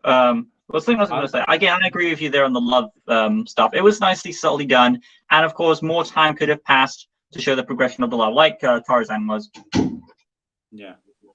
Right. Anyway, moving on. Zootopia. Or Zootropolis if you live in other places. I prefer Zootopia, though. Yeah, I prefer Zootopia as well. Pretty much everything about this movie is amazing. There are my little nitpicks I have with this movie, but they're not major nitpicks. So we'll get the negative stuff out of the way and then end on a positive note for this film. Negative stuff is, it was mentioned at the beginning that Zootopia is divided into 12 different sectors, I believe. Okay. Kind of like the districts of Panem in Hunger Games, apart from... you couldn't help yourself. You had to make a Hunger Games reference. Actually, they are districts. They're actually called districts as well. The Rainforest Districts and all that. And something that I would have loved to see is that even on a wide view of the entire city, I would have loved to actually be able to pinpoint all these districts and be able to tell what each of them may be. Or maybe just go past them when Judy was riding in on the train going into Zootopia. But no, we don't get that. We get the desert districts, the Arctic district, the Rainforest district, and the actual city. We probably get another districts as well, but that's 5 or 4 out of 12. Kind of disappointed in my opinion, as I really want to see more. And if this movie got a sequel, yes, chances are it'll be terrible. But hopefully it'll expand on Zootopia as the city, because I would love to know what the other districts would be.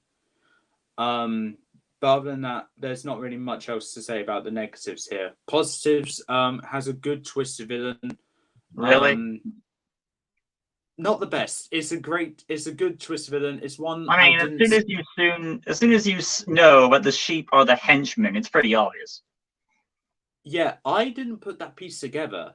What made me realize that Assistant Mayor Bellwether is the villain is the fact that she just turned up where Judy happened to be.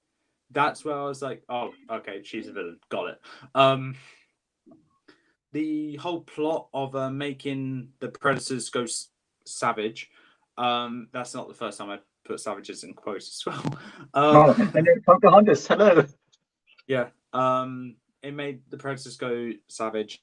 Just to make segregation a thing again is linking back to the 1960s. A lot for real life for us, and even though that's a mature subject to focus on, it did it in a very good, childish, fun way, but also stick into the mature vibes about it. The two main characters, Nick and Judy, they contrast very well together and make a lot of great scenes. Other characters which make a very good scene are Officer Clawhauser, Chief Bogo.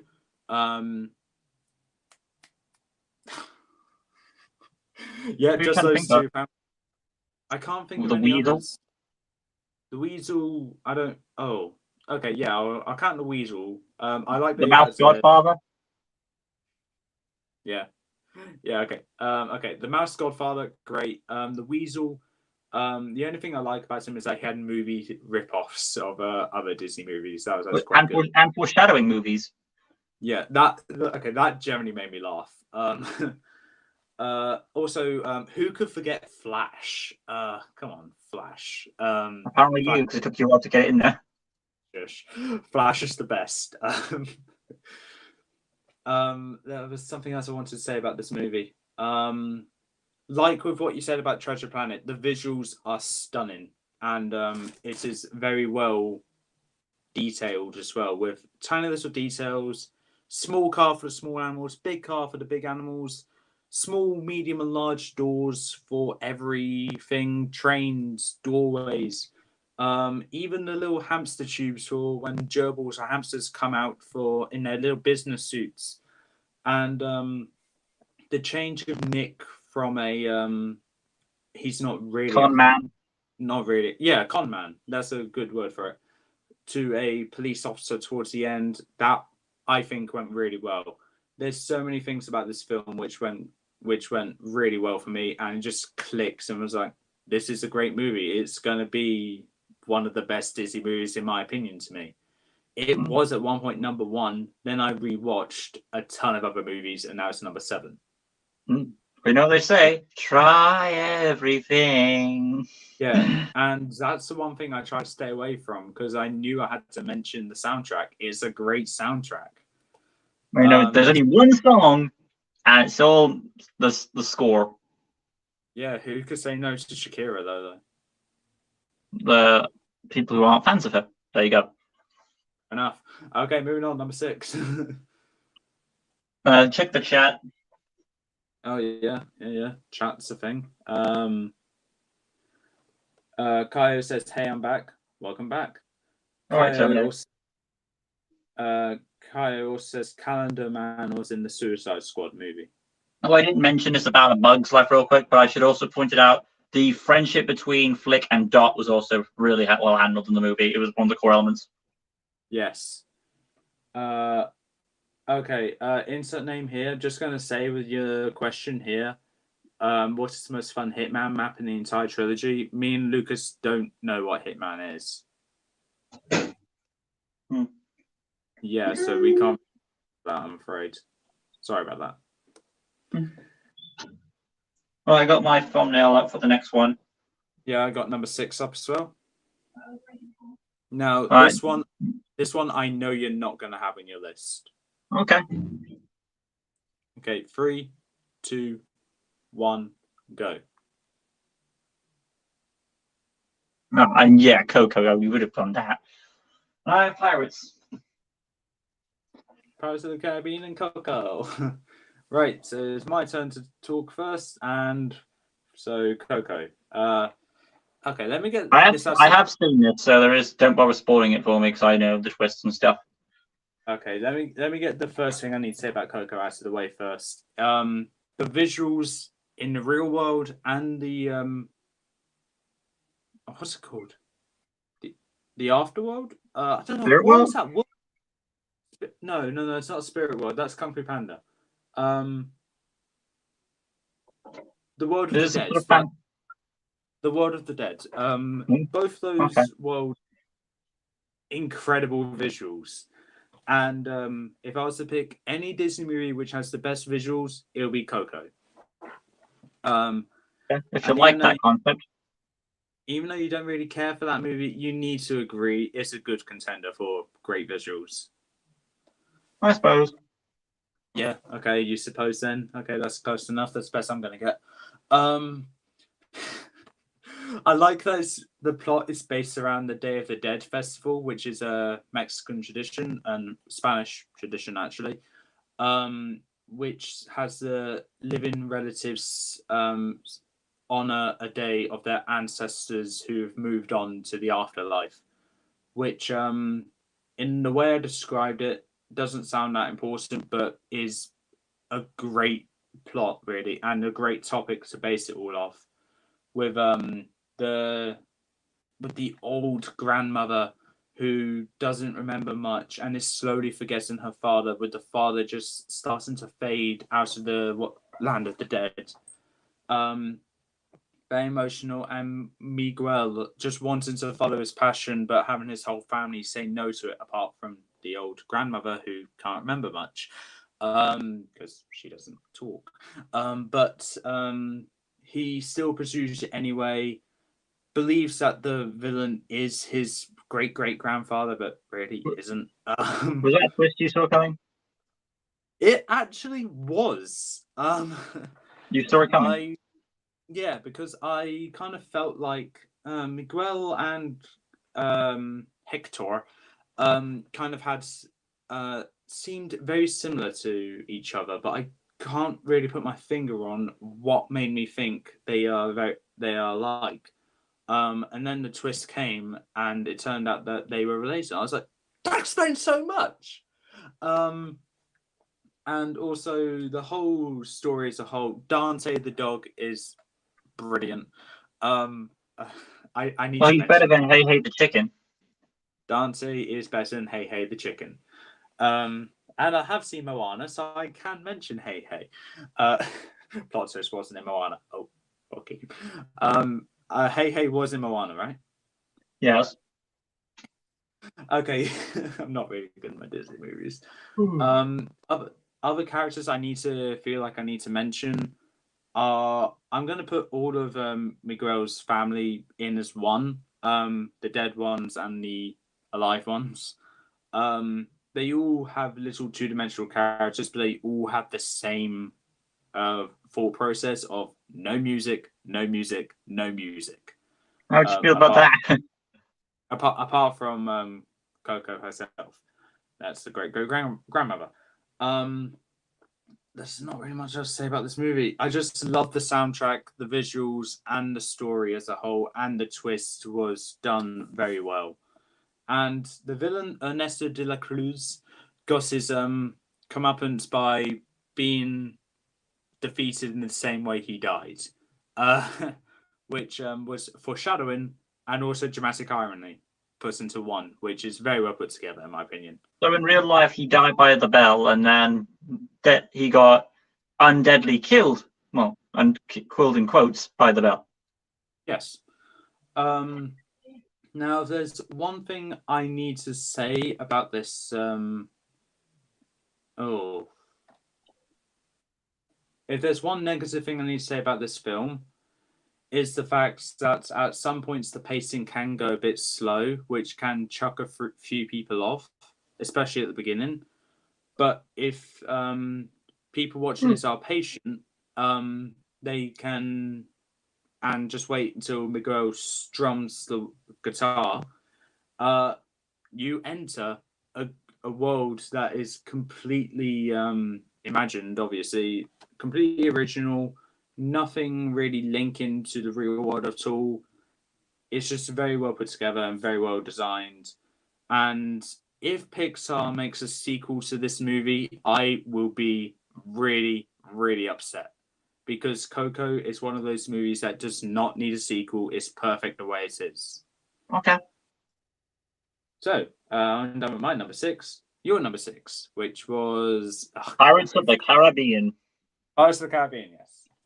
Which is another movie Adam has not seen, as he knows, but from what he's heard of the villain, it's another one of those, okay, this is breaking its mold again. But yeah, this was based on a ride on Disneyland, and as you can tell, it's a great movie. This is probably Johnny Depp's best role he's had in live action, until he eventually lost that role when he broke some rules that for like future movies, and then he's out of the movie, so hopefully he can come back in. That'd be nice, but if not, I guess the story would focus more on Will again.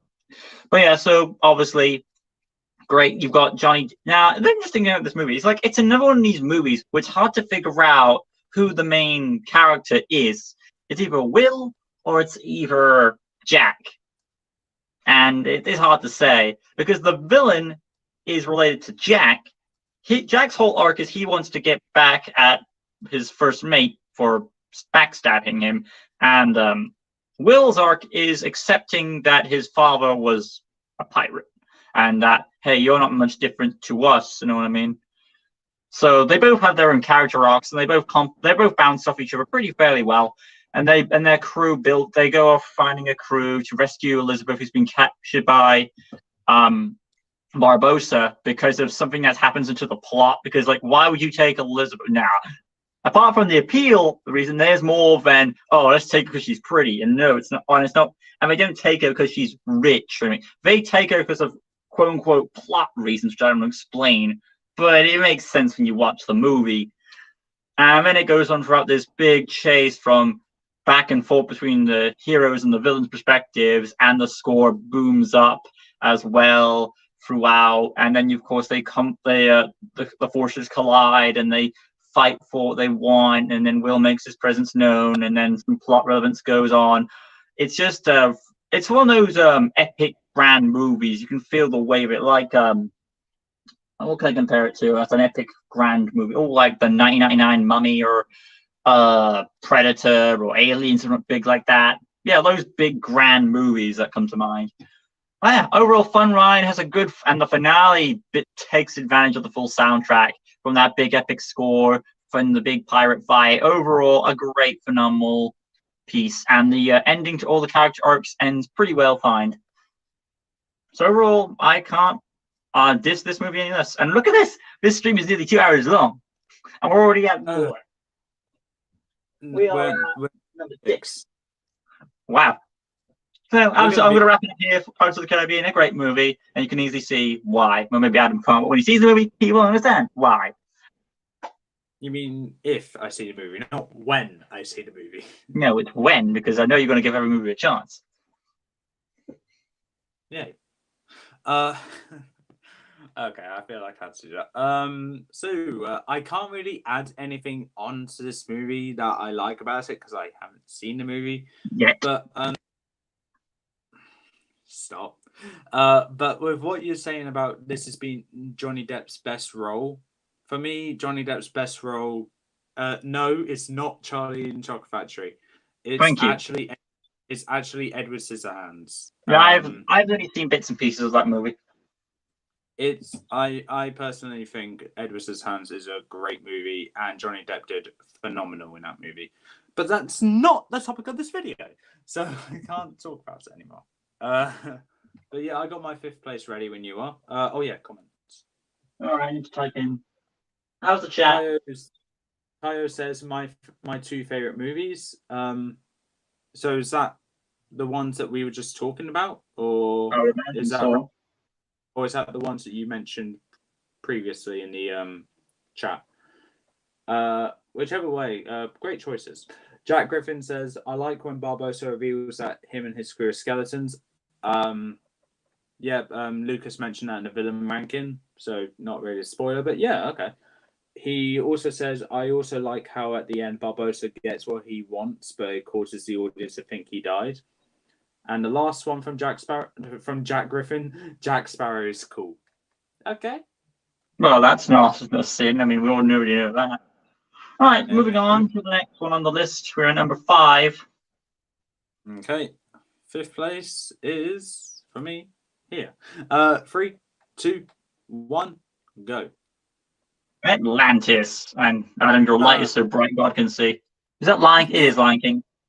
Yes, this is Lion King. There we are.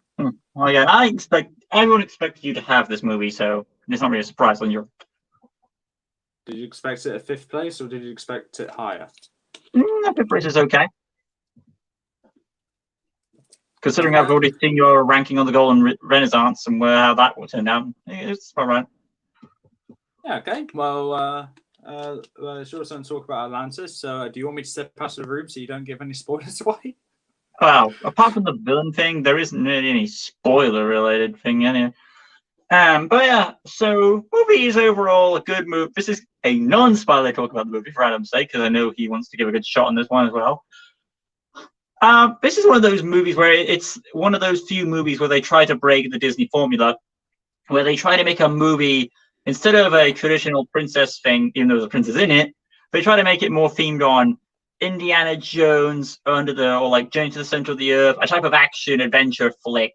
And it shows the effort went into it. They even had shirts saying less songs, more explosions, which is nice. I appreciate it. Is good to see Disney break its mold. They don't always have to be a musical, a fun fan. There's literally no songs at all, unless you don't count the end credits, which is Mia's song, by the way, which doesn't really do that much. There's literally just the score to work with. It's nice to see them taking a mature approach to this. They even brought back actors from good films back from the 70s or 60s, something like that. They had James Gardner do Rourke. They had Leonard Nimoy, who was known for Star Trek, to do the King. Claudia Christian was the lieutenant. They had Michael J. Fox before he got his illness. Again, they had some big roles. They even had what's his name? Come on, it's the guy who voices Slinky before he passed. This was his final role, Slinky the dog from Toy Story. His final role was in this movie. I did not even know the actor for Slinky died. Oh, now I'm upset now. He was replaced in Toy Story 3 and 4. I'm now upset now. Sorry. Well, I had to tell the truth. You didn't know that was a replacement in 3 and 4? No.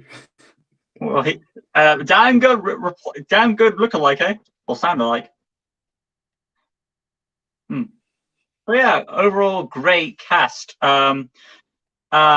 What else is there? There is a lot of characters throughout this movie that are very relatable due to the fact it's a more realistic movie, and they've even got that guy from Casper, who's like dumb, but he's that fun dumb kind of ways, and you'll see that when we get to that movie. And they had this, they had another guy in there, which I can't remember his name, but he was another likable character. He was another elderly guy, helped him out. But overall, it had a big cast and a big adventure. And the fact that part of this movie is from Atlantis, and then the other half is when they get to Atlantis. So it's nice. You get to see the journey, and characters do die in this movie. So it is a progressive. There is stakes in this movie, and you do feel the danger. So overall, the adventure and the journey is a good one. And of course, when the things get heated, it gets really exciting and engaging. So overall, Atlantis, for being a unique piece, I'd say it deserves this number 5 spot on my list. Okay. First of all, I also can't say anything about Atlantis because I haven't seen it. Yeah. But I'm also going to say second, thank you for saying that it was 5th place, because I generally forgot what movie we were talking about now. I generally forgot what place we were at. But no, at 5th, we're talking about Lion King now. So, what has been said about Lion King that's not already been said? Nothing. Nothing has not been said that I cannot re-mention. The opening credits is, of course, the most recognizable thing of any Disney movie. Second would be the opening of Hunchback, I would say. Oh, and Bug's Life would be a great and iconic intro. And Aladdin. Okay, yes, Aladdin, Toy Story, every other Disney movie. Yeah, sure, apart from one. We're not going to say which one because I do not want to make enemies today. They all have opening credits, but in my opinion, Lion King is the most iconic. Go out to Jim Varney, who voiced Slinky. Thank you for reminding me. Okay. Lion King has the most iconic opening credits. It pans out to all the animals making their way to Pride Rock to see the... Is it demonstration? What was it Mufasa said to Scar about it? Was it... I think it was demonstration of Simba or reveal of Simba. I don't know what the words were. Presentation? Wouldn't it be a presentation? Yes, it was presentation. Ow, I just poked myself in the eye. Instant Megamind joke. There's one thing that you don't have. What's that? Presentation! Simba's presentation. Or is it Rafiki? I don't. But yeah, that whole opening clip is incredible, and sometimes I just watch the movie just for that scene. Shame. What do you mean by shame? Yeah, I watched. I mean, the whole movie is awesome. You're just gonna watch it for that one scene? Oh, of course not. I'll watch it for the entire movie. The entire movie is great. The lighting, the visuals, the whole story, the Macbeth and Hamlet vibe. Scar, Mufasa, Simba, Timon, Pumbaa, Scar again. Why are you saying Scar twice? Because he's amazing. Oh, we've already established this in the villain ranking. Move on. Shenzi, Bonsai, and Ed, they're great henchmen. Technically not henchmen, though, because they just been recruited by Scar just to kill someone, just so they could get more That's food. another thing. The only reason they follow him, even though they outnumber him in army, is the fact that they're scared of him, like Hopper was. Pretty much, I would say so. And then the three main ones stand up to him, and they all technically stand up to him, but they don't. And pull a Bug's Life. Yeah, but they don't stand up to him, they kill him. What else to say about the soundtrack? As you said, is incredible. In my opinion, one of, if not the best soundtrack of any movie there is. And of course, we haven't. There is one scene we haven't talked about, but I think I'll let Adam say this for you. The Stampede Sequence. I knew you were going to mention that scene, and I'm glad you brought it up because I was actually about to forget about it. That scene is the most adrenaline pumping and the most emotional scene in any Disney movie there is. Which is why it was reused in that footage for Mulan in the avalanche scene with the army. It just didn't reach the potential that the Lion King made for it. No, because the soundtrack for that. Now, to be fair, Mulan had Jeremy Goldsmith, which is the best composer of all time. But that's no topic. The adrenaline pumping that came from this was Simba trying to avoid the stampede, Mufasa going in to save Simba, gets into safety. Then the emotional scene kicks in where Mufasa gets knocked down by the stampede. He climbs back up the wall, only to have the iconic lines from Scar be etched into being the last thing said to Mufasa. And I'm not going to say these lines because I'm hoping Lucas edits this line in for the movie. Yeah, if I do edit clips in, I hope that means whatever. I'll say this off camera. Yeah, hopefully the line does get edited in. If not, long live the king. Not said in that way. They're more. That's what I don't really get.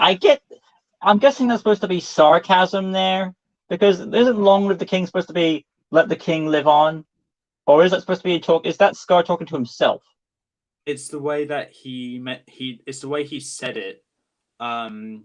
Just sounding like "long live the king" can either sound like yes, live on for long, like how we say in the British national anthem, saying "long live our queen."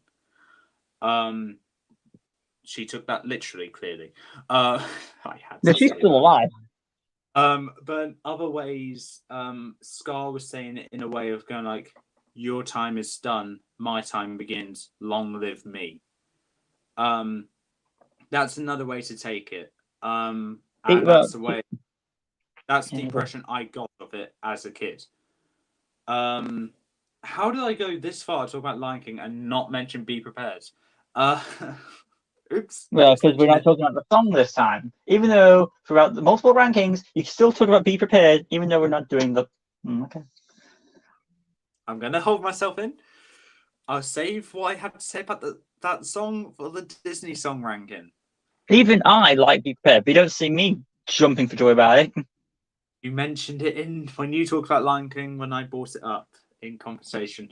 Moving on. The whole scene with Simba, Timon, and Pumbaa in the jungle paradise, I'm going to call it. It's good, bit short-lived, but that's good because it just leaves space for more important stuff to happen. And of course, has the most iconic scene.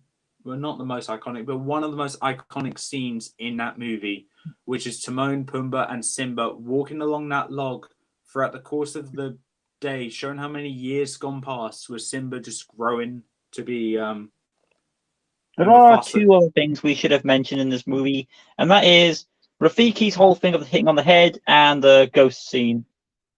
The ghost scene is another emotional scene, not as emotional as Mufasa's death. That's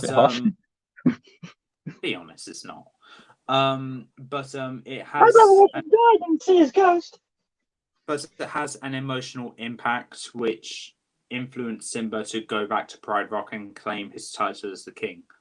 Rafiki just hitting animals on the head. I don't really have anything to say about that apart from it was funny the The first message. time.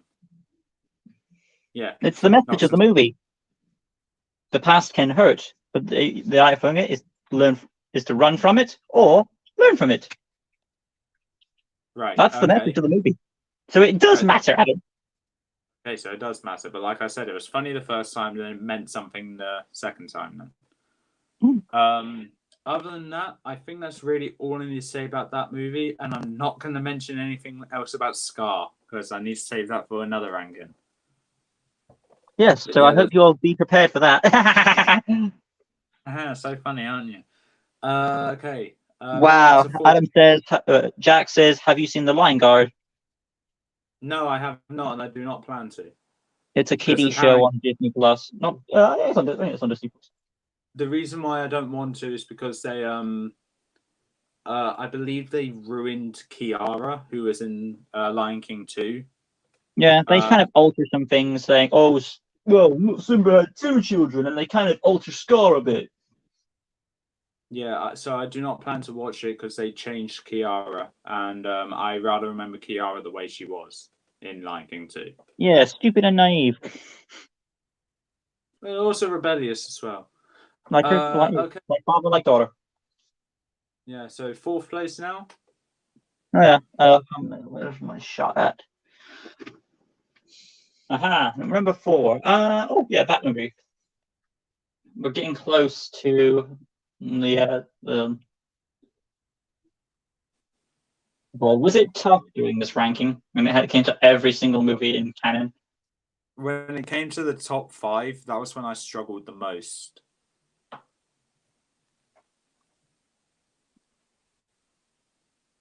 I remember when I was 6 years old. I think I was 6 years old when I saw a poster of Lilo and Stitch and coming soon to cinemas. I remember that. That's how old I think I was around that time. I remember when I was watching Coco. I saw a poster of The Incredibles 2. That's a Pixar Easter egg there. So ready to reveal. Yeah. Number 4, 4th place in 3, 2. Wait, I'm not ready yet. I'm not ready yet. My image changed. Why do you ask me if I'm ready? You're not ready.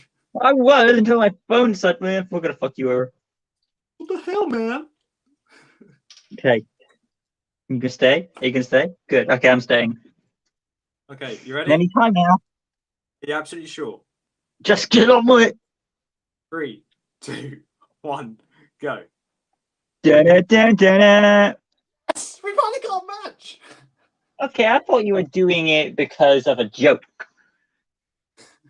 Because you mentioned it was 2, and I thought that was either an ironic joke or something else. It was a joke. I promise you it was a joke. Did you know I had it at 4? Yeah. Or you had a suspicion?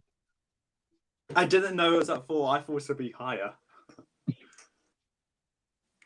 Oh, I'm actually really happy we finally got a match now. So, since we're both talking about it at the same time, does it really matter who goes first? We can end this stream right now and I'll be happy because we got a match. We gotta finish this. Fine. Yes, Mom. Okay, fine. All right, don't you get making an impulse joke. Do you want to go first or shall I? I noticed that impulse joke was intentional or not, but you probably was. Moving on. Do you want to go first or shall I? Let's see. There are 4 members of the family. We'll have one person. I'll take Mrs. Incredible and Dash, and you get the other 2. Violet and Bob. Yeah, that way we both have a minor character and we both have an important character. Okay. Do you want to go first? Which character do you want to talk about first? Seeing it as Mr. Incredible's movie, you might as well go first. Okay, then let's go with Mr. Incredible. So, I'm actually really glad you're getting Mr. Incredible now, because I think I know why he gave it to me because I quoted him a few times in the Links to series. Well, I only went with Mrs. Incredible. She's my favorite member of the family. Okay. Fine then. I still take Mr. Incredible any day. So Mr. Incredible, or Bob. I'm going to call him Bob. Bob the Builder. Yes. Or Bob Parr or whatever. Okay. First of all, he is he has his flaws. but that is what I like most about him, because his main ability is, of course, his strength, and with a great power comes great responsibility, as a wise person called Ben said, before he got shot twice. He makes Spider-Man and the regular Spider-Man.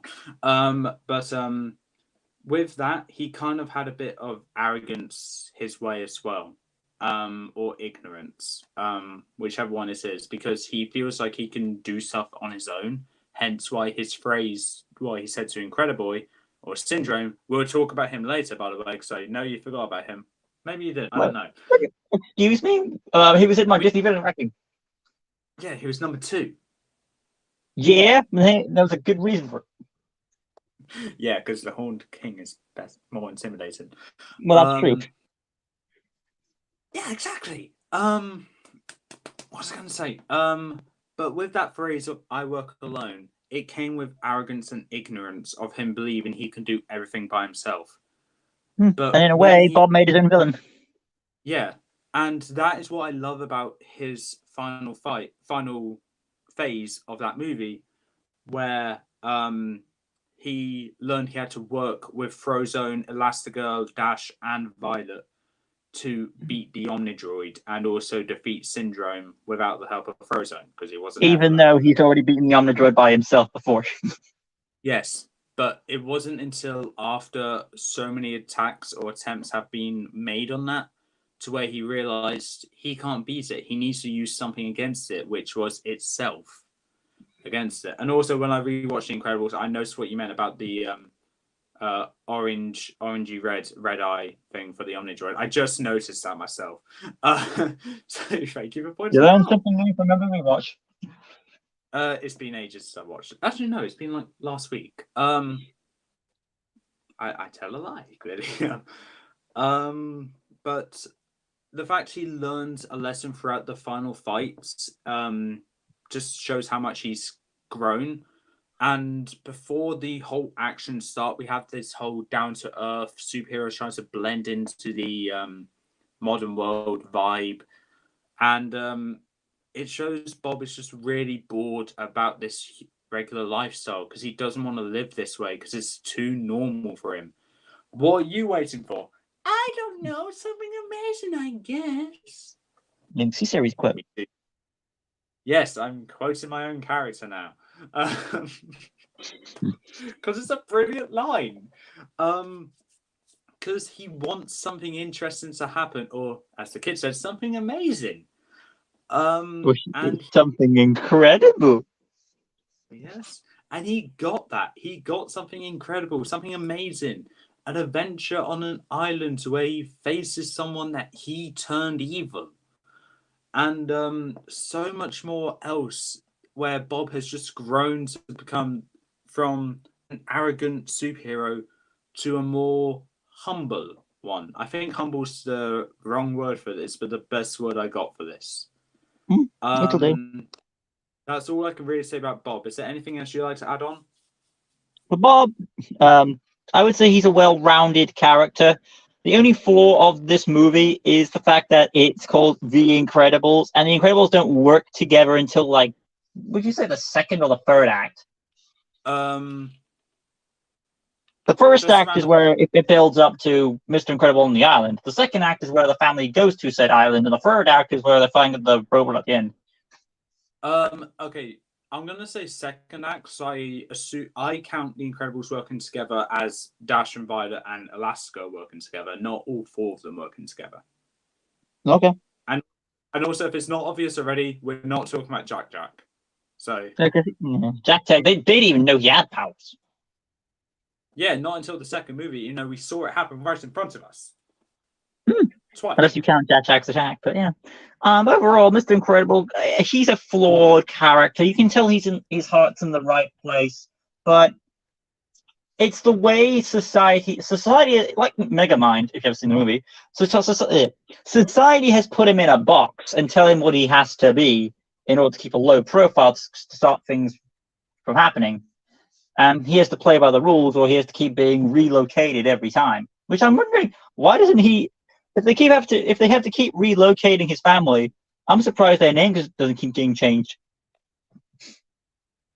Because wouldn't that be priority number one to change their name? But no, we have memory erasing technology, so we can erase every person you've talked to and erase their memory.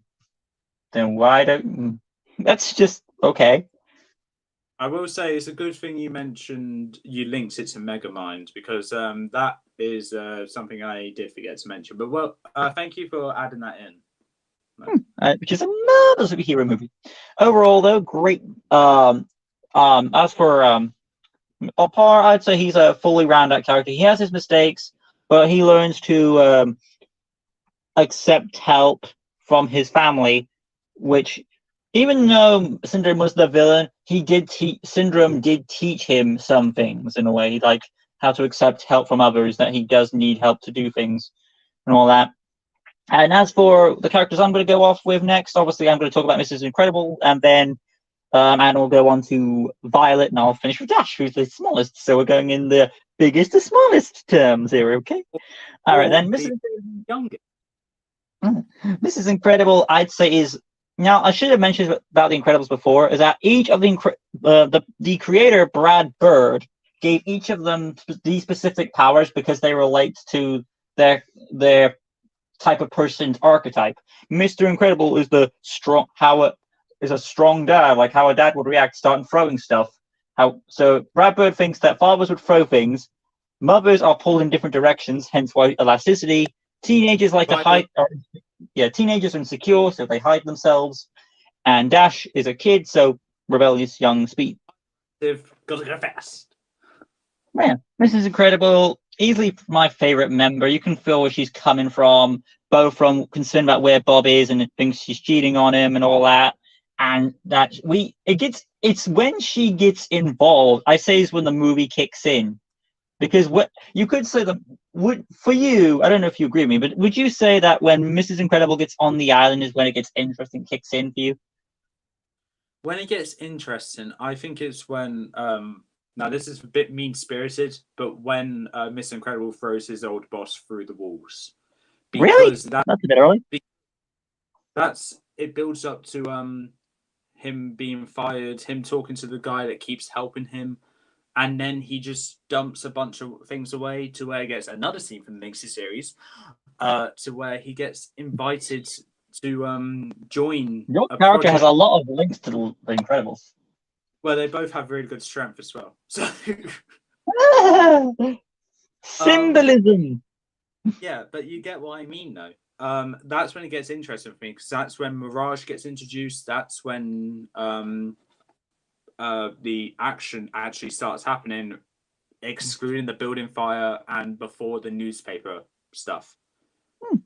There is a bit of a dark tone, like, hey, I saved your life. You didn't save my life, you ruined my death. Okay. There are some dark topics in this movie. But yeah, this is the first movie where they actually used real guns to on Disney characters, I would imagine. Because like in Lilo and Stitch, they had like their guns weren't like real guns, they were like laser pistols. They looked like water guns, you know what I mean? They had blasters, didn't they? Yeah. So it wasn't like very threatening, but since they're real life, realistic looking weapons, then it makes the danger feel more real and stuff like that. And of course, that whole fight sequence through the corridors with Mrs. Incredible there, very good. And I enjoy, of course, it all builds to the final act, which is a great payoff. If you've seen the trailer, you can tell that this was probably Brad Bird's high point of his career, where he did a good job and made a phenomenal superhero movie, which is easily rewatchable. I'd say even better than the sequel, in my personal opinion. I completely agree. With the Pixar movies as well, I believe The Incredibles also wrapped up the golden age to Pixar, because it went on to the silver age, starting with Cars. And I'm not sure about you, Lucas. I'm not a big fan of Cars, but the golden age was all movies before The Incredibles, and they're all amazing. Insert name here says, will you ever make a Linksy series video game? That'd be something. I don't know if it'll ever happen, but I'm down for it if I could make it. Yeah, Jack Griffin says, Lucas, the guy who voiced the old Slinky, is Jim Burney. Just to remind you who voiced the guy in Atlantis. I think you already read that part. Yeah, I did. insert name here. I was busy. Please answer my question again. If you're going to rank the Disney XD Disney Channel TV show villains, no, because we don't know enough to actually rank it, and the only one I know is Dr. Doofenshmirtz. Insert name here. Will you do the most powerful and popular villains Disney owns? Will we? You do powerful and popular? I think we've got enough Disney on my mind. For now anyway. Maybe in the future, but not now. And our next character to talk about is Violet. So it's your end. Yeah, not Violet Beauregard, Violet Parr. Just to get that clear. I would say she's probably the weakest of the characters. You could say that, but this is counting her in Incredibles 2. I'm glad you gave me Violet because she's actually my favorite of the family. Only when 2 comes along, though. Because including 2, that's more reason for me to think Violet's my favorite. First of all, invisibility. If I got to have any superpower, it would be invisibility and maybe force fields. Even though speed is cool, doesn't it? Speed is key. But invisible, if they can't see you, they can't hit you. Simple as.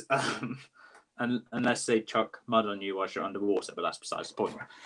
How many times do I say that? But that's besides the point. Why? Getting off topic here. So Violet, in my opinion, yeah, like you said, teenager, bit emo, wants to hide themselves, just blend in with everyone else. And it fits in really well because a couple minutes later at the dinner table, she literally says she wants to be normal. And what is normal? He's not even toilet trained. So the normal in the world is a baby. Okay. Yeah, I think she just doesn't want to have superpowers. She just wants to be a normal girl with a boyfriend who doesn't even know she exists until the end of the movie when she pulls her hair back. No, symbolism. Not going to say that word. Not going to say those words. I almost said the same line. I just said I say too much. Symbolism. Yeah, symbolism. It shows she's more as for shell when she pulls her hair back. And I believe that first time it happened was during the third act, right before the final fight, wasn't it? After, it's like when she tries to make the force field big enough because she hasn't had the experience, it's like after she has that talk about mum was like, hey, I had too much faith on you and all that, it's not your fault. So when she gets that pep talk from her mom, that's when she puts her hair back. Yeah. Right. She takes charge then. That's when she starts coming out of her shell and she learns to be more independent but also making sure everyone is safe, especially Dash when he gets a bit reckless. I think reckless. I was going to say too confident of his abilities, but that's the wrong word. Off by a landslide, that is, but reckless is the right word. There's something else I want to say about Violet, but that's linking to the Incredibles 2. But that also links to her independence as well and leadership. If there is an Incredibles 3 where it's focused on the children, again, Violet's probably going to show more leadership and independence than she's already have. So it won't change, but it'll just make me like her even more, really. And that leads to Dash. Right. So, Dash, even though throughout he has more... This is weird for me to say. Like, it's funny because, like, Incredibles 1 is focused more on the men, and Incredibles 2 is focused more on the women. Because both Dash and Mr. Incredible have this thing, like, there's this statement which Dash has with his mom. He says, Dan says our powers ought to be special and all that. And, like, everyone's special, Dash. And then Dash's response is, like, that's like another way of saying no one is. And then later, Syndrome quotes this line, is like, when everyone's super, no one will be. Which is true, because if everyone has this... In fact, example, if everyone has super strength, is it really super anymore? No, it's kind of like now you haven't seen Phineas and Ferb, but there's this episode where Dr. Doofenshmirtz tries to make every building in existence lean to the right. So then Leaning Tower of Pisa will no longer be special, but his building will be, as to be the only one upright. It does make sense, but it's transferring the specialness of the Leaning Tower of Pisa to his own to his own building, which gives him attention, which is what he really wants. So yeah, I get what you mean when you say everyone being super strong, not super anymore, because it's not special. And of course, Dash gets the opportunity to learn his powers because he's been told to hold back his powers. But it's only until he gets to the island he's able to see the true potential of his powers. He can run on water and stuff like that. And that we see that he's actually so fast he can actually punch before the enemy can. So it allows him to demonstrate his powers and make them grow. But yeah, pretty cool. Overall, fun family. The only thing we haven't discussed is the villain, but we've already said enough of Syndrome, which is why we aren't talking about it. But briefly, you haven't seen the video. Syndrome is amazing. Awesome. Amazing. Yeah. Do we get to talk about the plot of the story, the visuals, the Omnidroid? I would say that the score is very James Bond-esque, so it's very good. The Omnidroid is awesome too. Yeah, the Omnidroid is awesome. The visuals are awesome. The soundtrack's awesome. And Edna is the whole movie. Say it with me, Lucas, is incredible. No kidding. I'm sorry. I see myself. Right then, moving on though to our number 3. Now, if you match this movie, I'll be. Check the chat, Adam.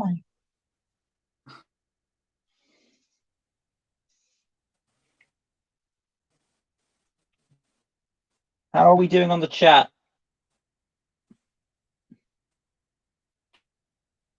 Hello? I think he cut out. Nah, man, we're doing so well.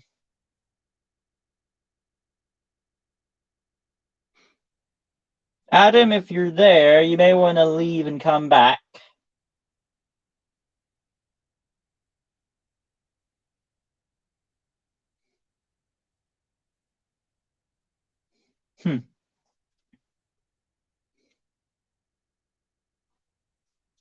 Anytime now.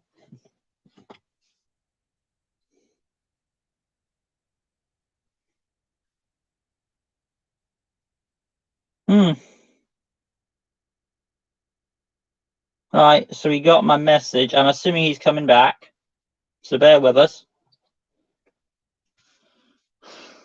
Right, next movie.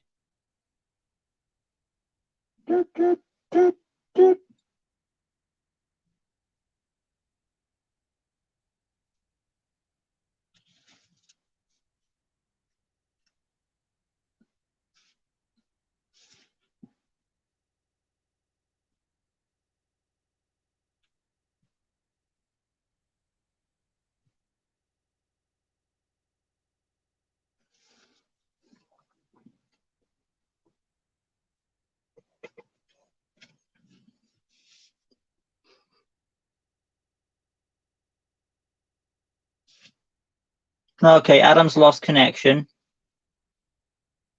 I'm hoping he's coming back. Adam, I am still on the live stream. We're still waiting on you. Where is Adam? I was not here. Adam just left. I'm hoping he's coming back. Hopefully.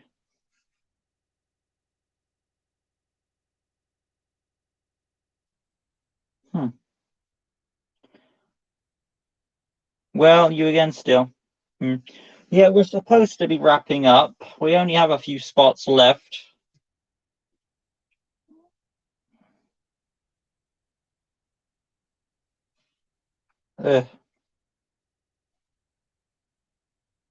Right. I am still live, ladies and gentlemen. I'm just waiting on Adam. I'm probably gonna have to check messages real quick to see if he's coming. Oh, I'll just text him.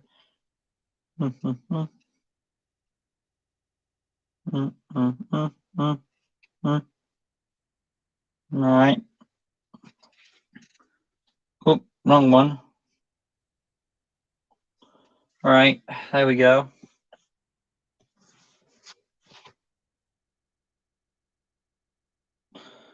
Have you seen all the Pirates of the Caribbean movies? Yes, I have. I knew something was... Okay, Adam says give him a minute. So we are waiting for him, because I'm wondering if I need to end the stream or not, but he says he needs a minute. Don't worry, guys, I will be doing an edited version, so hopefully that goes out well. Let's see, I already got my image up. But yeah, this was close. My number 3 and number 2 were very close. Because, hi Iggy, which is your favorite? The first one easily. Or Pirates of the Caribbean. Right, we're still waiting on Adam. You're a bit suspicious? Yeah, Adam's just gone because he lost connection, but he'll be back. Hopefully. Once I get a little beep on my live stream, it'll tell me he's here. I just hope he doesn't keep us in the dark too long, because like we still have to wrap this up real quick, and I don't want to keep you guys in the waiting. Because we're already 2 hours in. Don't worry. Adam lagged out. He'll be back.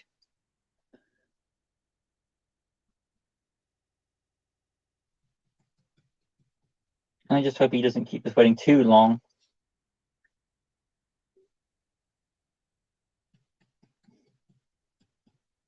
Because again, I don't want this long gap between the unedited version, because I know that's gonna be like, oh, there's this boring padding bit here. Yeah, I do live in the UK. So does Adam.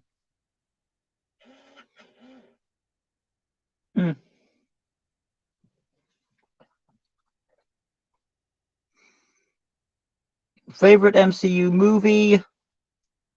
As of now, the original 4 comes to mind.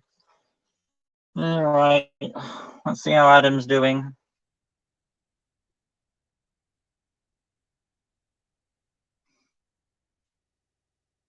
Just texting.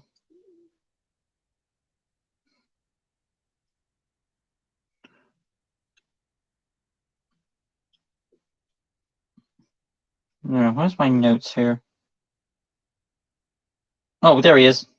As soon as I text him, I have a message from him. There we go. There you are, Adam. And as soon as I texted you, you're back. Sideways, aren't I? What? I lost connection. I don't know entirely what happened. I'm sorry that I'm sideways. I'm sorry. Yeah, I need to quickly leave. Don't keep us waiting this long, Adam.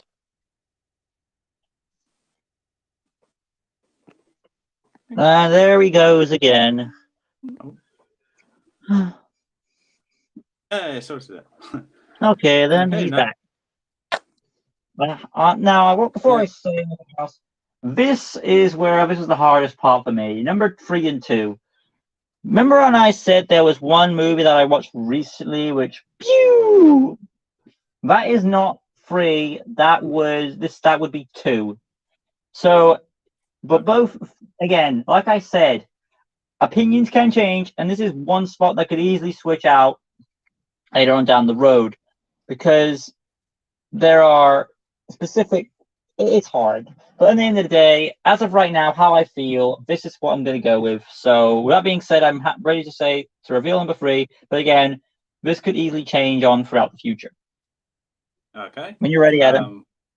The top 5 can change any time. Let me just get my camera proper set up. Wait, I need to set my camera properly up now. I've got my charge. Okay. Have you got your image up? Yep. How hard was it for you to choose for 3? It was really it was really hard for me to choose. But as of now, I am happy with what I chose as number 3. As the And now I it's see. time for the countdown. Okay, 3, 2, 1, go. Oh Wow! Again. Okay, Adam. Were you intending to do that, or were you struggling? Why? What was up with Mulan at 3? I was not intending to do that. So why? I don't know, but how did we have 2 matching beasts in back to back as well? No, 2 matching movies back to back as well.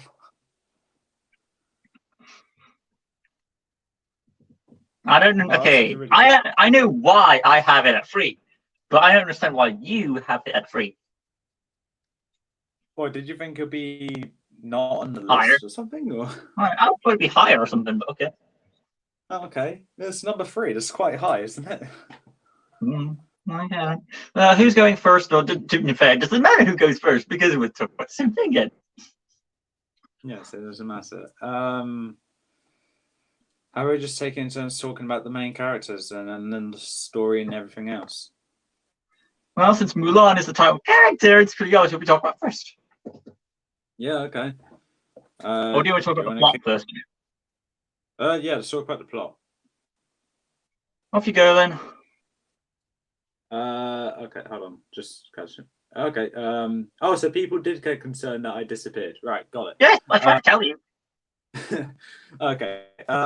So the plot, Mulan goes off to war in order to defend her father from probably most likely dying.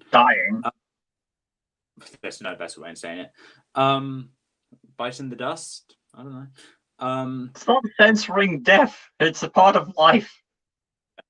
She goes off to war to defend her father and also to find out who she is or what she's on this earth to do or what she's on this earth to be.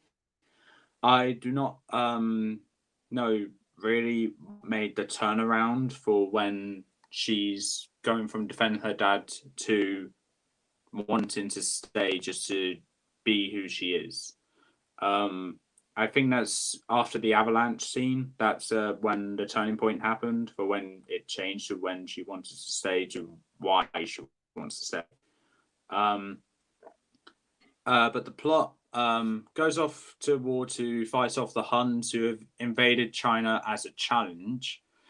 The Great Wall of China was a challenge and ended up making Shan Yu go up in fireworks. That is pretty much the plot, whilst also being guided by a dragon that sounds like a donkey and a cricket that sounds like a cricket. Okay. Anything else you want to say? Nothing that comes to mind. I know I probably forgot something though. About the characters or the soundtrack. Well, okay. I was just talking about the plot at the moment. So. All right then. Oh yeah, the plot's pretty good. I appreciate this is easily, obviously, hands down the best Disney princess because she outdoes.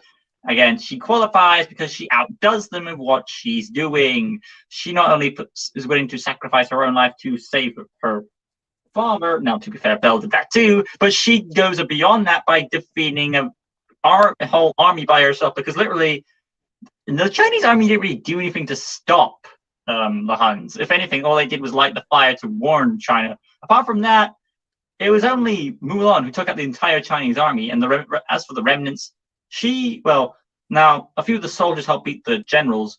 But as for the main villain himself, yeah. So basically, Mulan took out the entire army herself, really. One woman. So, which is the whole thing about this message of that, a woman can't do anything, and Mulan proves that a woman can. Yeah. And the only person who doesn't care is the villain, and it's respectful. And in a way, Shan Yu has respect for Mulan, which he should do, because this person took out your entire army, so you can. And it just shows that Shan Yu is reliant on his army to win. Because without his army, he doesn't. His chances of winning are a bit zero now. Well, not so bad, but there's less of a chance of you winning now. You have no army. Yeah, very low, very low. Oh yeah. Side characters are great. From can't remember their names. Shinpo is the pacifist. Ling and Yao. Of course, your Sammy Sam type. And then Ling is just there to be the jokester. And then, of course, Eddie Murphy as Mushu. I think he's a more handled role than Donkey because he's not in your face. So that's fine for me. The cricket is just there to be, I'm the cricket, I'm not lucky joke, which gets old to me pretty fast. And the horse is called Khan, which, of course, Adam wants to know. So there you go, Adam. And as for the we've already talked about the villain in previous ranking. Mulan as a lead, great that she is wanting to go and find herself. And I think the highlight of this movie is Reflection for its song piece. And I think even though this character doesn't get much to do, he's not treated as just a plot device.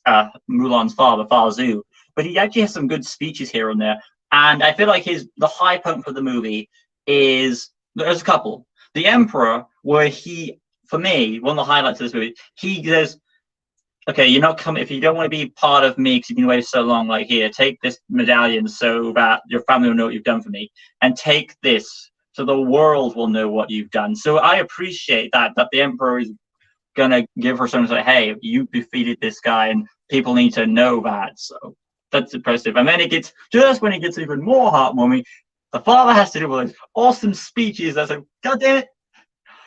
The greatest gift in honor is having you for a daughter. Yeah, you don't need to find honor. It's like being honor is what you are. Okay. Clicky movie. Did it again. You can't. Disney and your emotional. Even thinking about that scene, I get goosebumps because it's such an emotional scene. It's just a great ending, and I absolutely love Farzu as a character for just tossing those things aside just because his daughter's returned home. And what makes it more emotional is the fact that we just came from an emotional scene with the Emperor, and Disney can't help itself. Just 2 in 1 shot. The downside about that, even though it did make me laugh, it had to be the grandmother just saying, "Oh, sign me up for the next war." Old woman joke. Sword. Yeah, but it was still kind of funny, but it kind of ruined the moment, if you get what I'm saying. Right then, let's get back to the chat, and I think that's all we got to say. Mulan, correct? Yeah, I believe so. Yeah. Right, insert name here says, will you buy an ASMR mic to spice things up in your collab streams? No. What's wrong with our mic? I mean, I'm not buying an ASMR mic because I'm not whispering into the mic and doing all the lip smackings and all that. I honestly hate that kind of stuff. So I don't really want to do stuff I don't like. Insert name here also says, if you want to start a career as a franchise series creator, I'd recommend selling books first, then comics, and maybe later video games. Okay. And insert name here adds on saying, I would also recommend using sites such as a tip jar and Patreon to support your work. Is that probably to both of us, isn't it? I think that's for you. Oh, yeah, because I need Patreon. To be fair, I don't like making money off my channel because that makes me feel like, I know it's not bad. It's just like, but I'm trying to do it for the people. It's like money's not really my priority. Okay, I swear to God, if number 2 is going to be the same.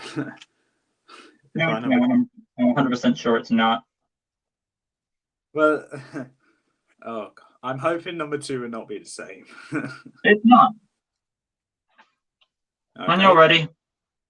This time, like I said, this for me is the movie where I said there was one movie that skyrocketed after our recent viewing, and this is that movie. Oh, in that case, it won't be the same. Okay, that's good. No.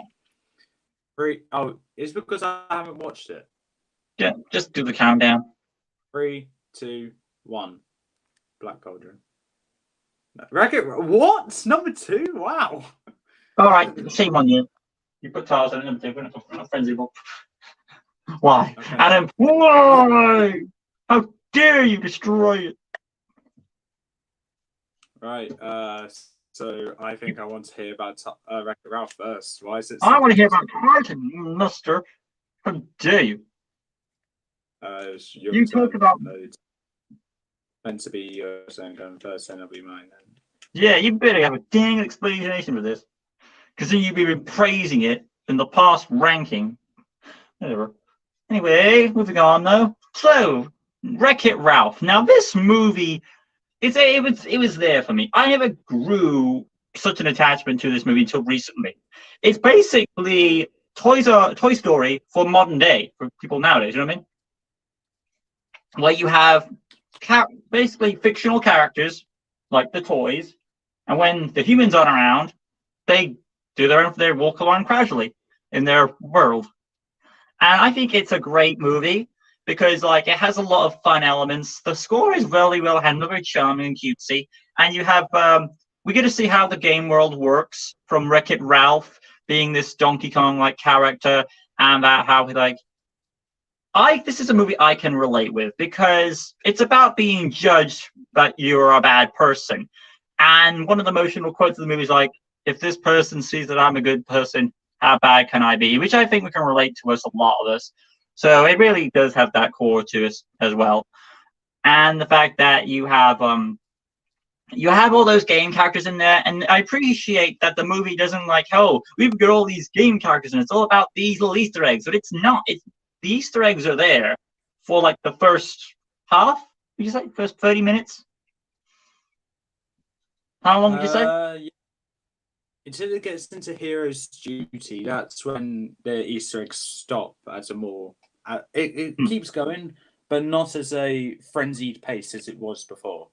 It is, because like it's a nice roller coaster ride. Ralph's trying to be treat respect from the Nicelanders, but of course Gene, aka Discount Mr. Potato, just like Toy Story, there's a dictator with Mr. Potato Head, and he has a mustache. But yeah, so there's of course that we don't like you, but the Nicelanders didn't accept the importance of Ralph because without Ralph, he can't wreck the building and the game can't properly function. Because like Fix-It Felix is supposed to fix something, and if it's already fixed, there's technically nothing to fix for him, defeating the purpose of the game. It's like it's just fix what? Put the hammer down. Okay. But yeah. So Ralph goes to find a medal because like he believes that if you have a medal, you're a good person, you've done a good deed, and then you can let me stay in the house, which is better than sleeping in a pile of bricks. So he goes for this emotional journey. I mean, like, Adam, if you were in Ralph's shoes, you would go and find a way to get into that house, wouldn't you? Well, if I still had my, yeah, I would try and figure out a way to get into that house. But if I still had my brain function, I would not think getting a medal is a way to prove it, because I know you don't need a medal to prove you're a good guy. But yeah, then again, it's Ralph, so it's not really the smartest person in the world.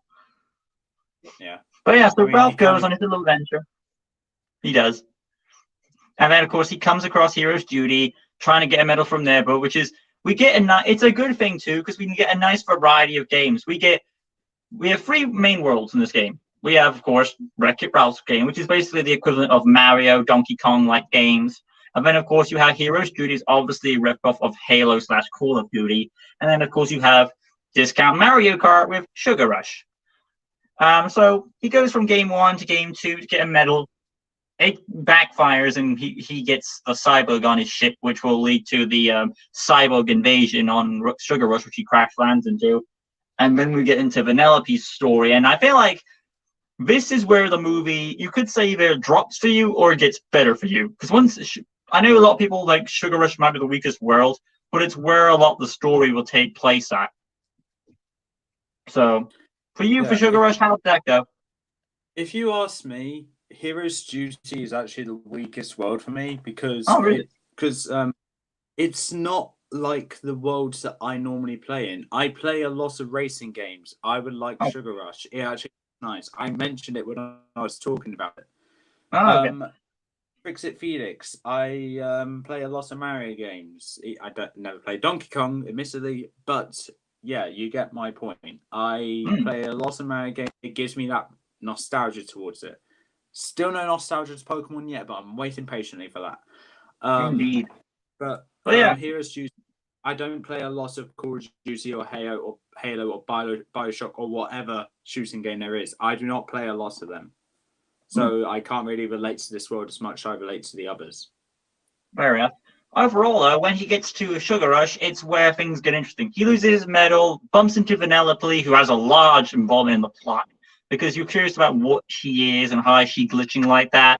But yeah, she goes through it, of course, and gets the medal, tries to get into the race. King Candy, who's another wink to the camera, which Adam knows. But yeah, yes. So now he prevents Vanellope from racing for his own reasons, and of course they go out. Vanellope runs off. Her cart gets destroyed by the races because they've been told by the king that she's not supposed to race. Ralph stands up for her because anyone would in the situation, and of course, they make a deal that if you were in the race, help me win the race, then I'll get your medal back. And they make a pact to make a friendship, and it works out very well because, I know Adam's I know you prefer this doesn't work out well because one's an adult and one's a child. Well, these are game characters, so that was a joke, just so we're clear. Okay, because these are game characters to me, so I don't really, their relationship doesn't feel uncomfortable. In Hunchback, it did because it was supposed to take place in a real world, but this is supposed to be a game world, so the rules. But that didn't bother me. But considering the fact Adam just said it was a joke, now I'm okay with that. But yeah, they make a good pact and the friendship. And when the moment comes where they get a car and when King Candy explains why Vanellope can't race, I'm sure you understand where King Candy was coming from, didn't you, Adam? Oh yeah, I definitely understood where it was coming from. But after that twist, it just gives the impression he was scared of Penelope winning the race or crossing that line because he knew what was going to happen. He was scared what was about to happen. Oh yeah, so it obviously builds up to that one sad sequence, but it's these typical sad scenes are in movies, but this sad sequence felt earned from what we've learned so far. How they always we need to put some sort of sad sequence to split them up, like in our Emperor's New Groove, the dining scene. Yeah. So yeah, I felt like this was the most handled, and easily to me, I think this has the best twist villain ever. Because obviously, there are other villains who have subtly revealed that they are the bad guy, like Lotso has kind of subtly given that away. You know what I mean? But I don't think, even though King Candy is an antagonist, he's not revealed as, they mentioned this thing called Turbo, and we don't know what that is until Felix and Calhoun go there, and that what is this game and what is Turbo basically?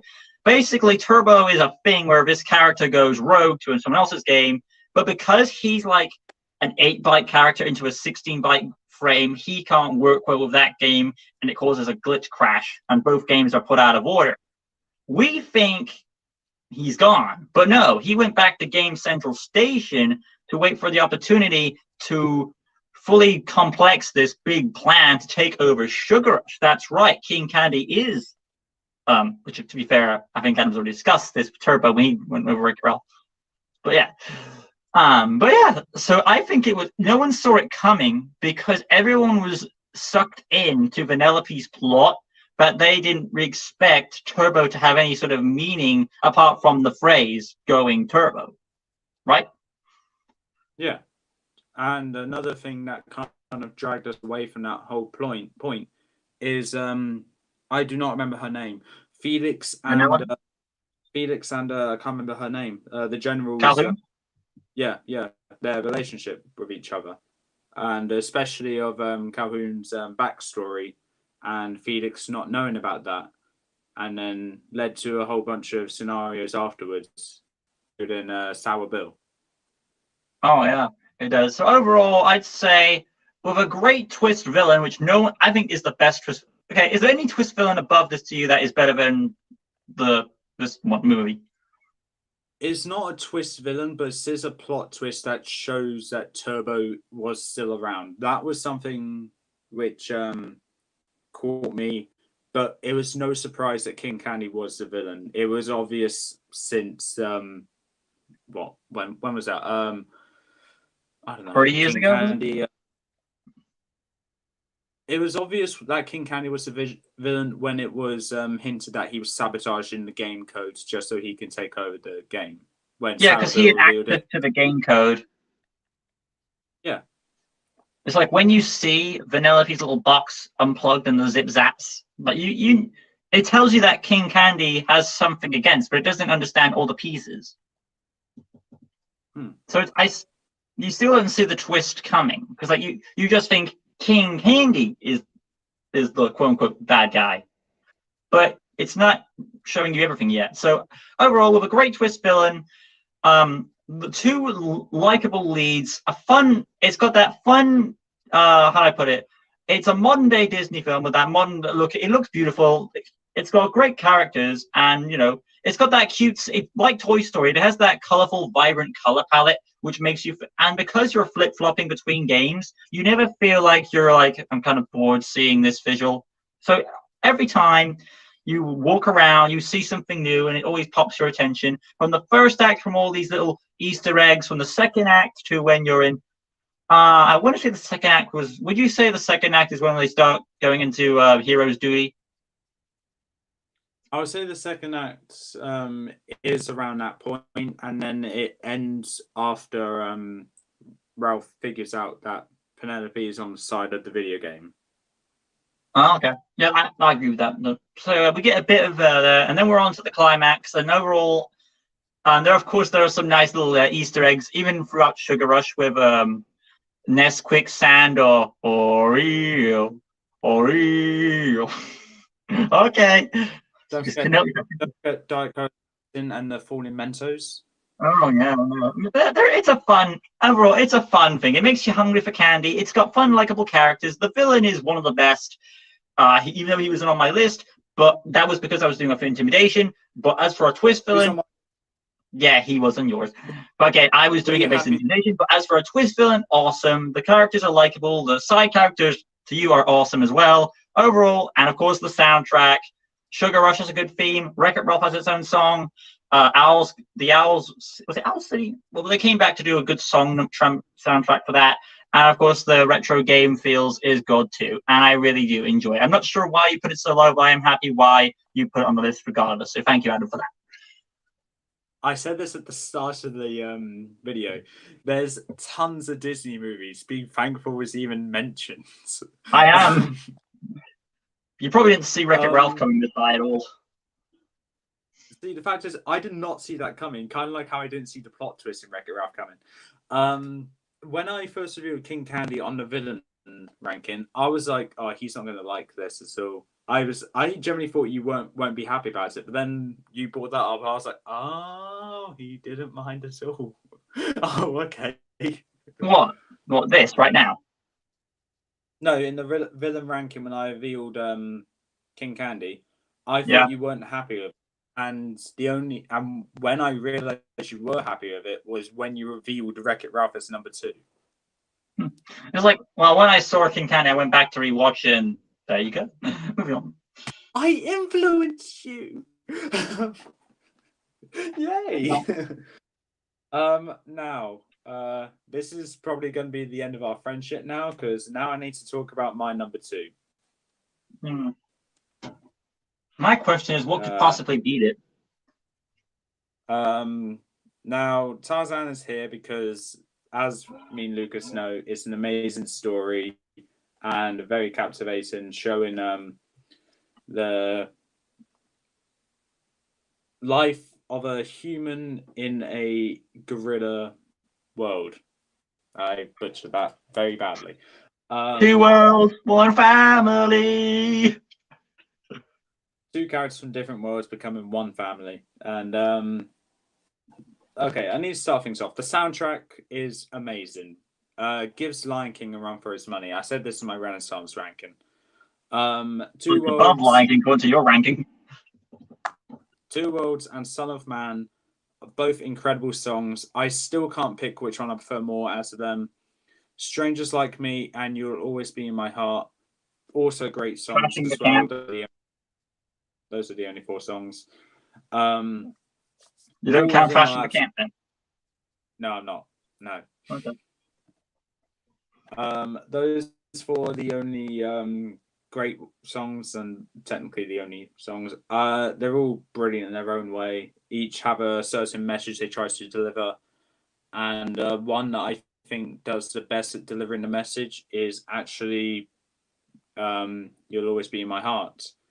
And I'm sure Luke's happy to hear that, because I believe that's his favorite out of all the songs in that film. In the entire world, my favorite song is yeah. Hey, okay. So, characters, Tarzan.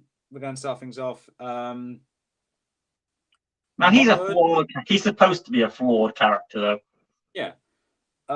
Absolutely amazing with obvious flaws, and when Jane comes in, the contrast between them is absolutely brilliant. And I agree with Lucas when he said this to me. Tarzan and Jane are one of the best Disney couples there are.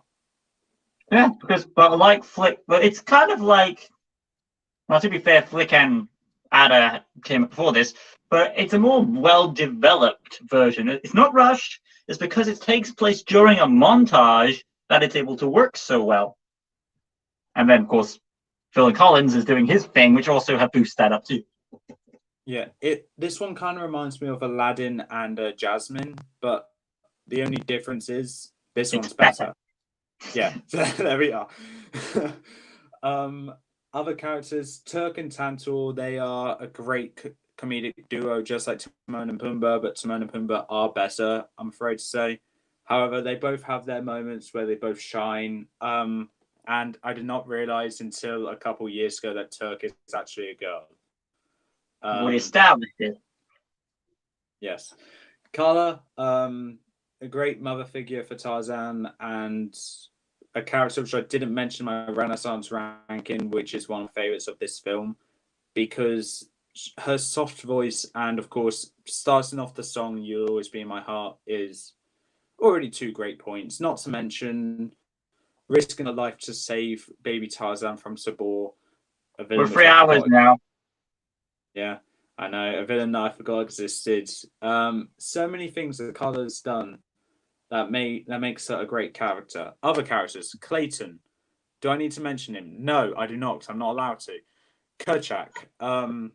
Kerchak, easily 3rd favorite character for me. Lucas, is Kerchak one of your favorite characters? Of course he is. I can see where he's coming from. And to be fair, I don't give it, even though at the end, I don't really understand what Kerchak says this weird thing. He says, like, Tarzan, you were right. No, Kojak, you were right. You were right to not trust the humans. And what happened? They tried to attack you. Yeah. So I'm not sure where this is coming from. I'm not sure where that. How is Tarzan right about the humans? Yeah, Kerchak pays the ultimate price for it, unfortunately. Yeah. Negative thing to say about Tarzan? There isn't. There's nothing negative to say about Tarzan. There's maybe some bias in me showing, but I really have nothing negative to say about it. The only reason why... And if you do say something bad, Clayton will point his gun at you. Yes, that too. The only reason why it's number 2 is because number 1 I have more nostalgia to, and I literally grew up with this movie because it's a month older than me. That's why number 1 is number 1, and this is why I can't think of. Have you mentioned this movie before or something? I have mentioned it before, but it's been since I said it was a month older than me. Okay. Yeah, there better be some good movie if it's beating Tarzan. I will say, though, Tarzan is my number 1 Disney film. So it's a Pixar movie? Yes, it's a Pixar movie. And if you know what it is, don't say it. To the comments, insert name here. The villain from Tarzan is a trope. Oh, don't tell me. Monsters, Inc.? Is a trope done many times, but in which movie or series did they copy this trope? Technically, Rescuers Down Under and a few other stuff. Yeah. So, wait, are you talking about Clayton or Sabor being the trope? Makes you wonder. Yeah. Which one could you see being more of a trope? I don't really know. And the other one is, what is your favorite Game of Thrones house faction? I have not watched Game of Thrones. Number one now. Yep, number one. 3, 2, 1, go. We both Adam know each knew I was other's going number to have one. Tarzan, so. And you're right, it is Monsters Inc. Yeah, I thought so, because there was, of course, Randall you mentioned on your list. And I'm like, really? So this is just nostalgia reason. Yeah, nostalgia reasons, and also the fact that you can't argue, it's an incredible film. Now, I am a bit upset that I had to put Randall quite low on my villain list, but for once, the villain isn't the star role of the movie. Monsters Inc.'s main role that made it a great film is the chemistry made between Sully and Boo. So for me, I thought the friendship was between Mike and Sully, but okay. No, they're already best friends. Okay. Nothing between them apart from a door. Literally. But when I was first watching this movie as I was growing up, the reason why I watched it is because of Mike, because he's absolutely hilarious and stupid at times, especially during. And selfish, and a bit hard to warm up to Boo. But as the movie progressed, he becomes more humble, but still remains to be that funny, witty guy, but also wisecracking, chucking in jokes, and also unintentionally saving Sully's life. Basically, that was a bit dark. He's going to let his friend die. Yeah, but luckily he didn't. But that's what Sully did to Mike, leaving him in the Himalayas. No, yeah. But as I'm watching this as I'm older, Sully and Boo is the main chemistry I like, because it shows Sully being scared of children touching him because he was taught that they are toxic, and after thinking that children aren't dangerous, they're just scared of their monster. And realizing they are actually just, I don't know what the word. Yeah, that is one of the nitpicks about this franchise, is that why do the monsters think children are toxic in the first place? Okay. I don't even know. See, might have been something there's your plot hole.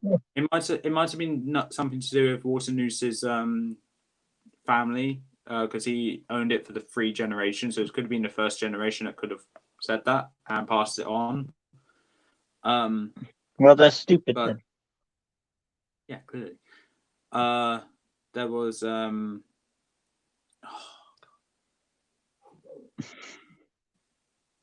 I can't think of what else to say.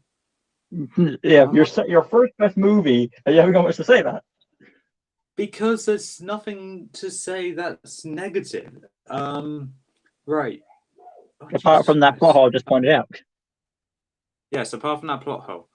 But that doesn't change. It's still number 1 for now. Like I said, it can change multiple times. Okay. The chase scene between Mike, Sully, and Boo, and Randall is probably the most entertaining one, as it's on the most unique.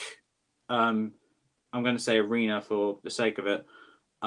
There is, because I do not remember any other fight or chase scene that is anywhere as unique as a door factory. Well, if you're looking for plot holes in this movie, Adam, I would recommend looking up Everything Wrong with Monsters Inc. on YouTube.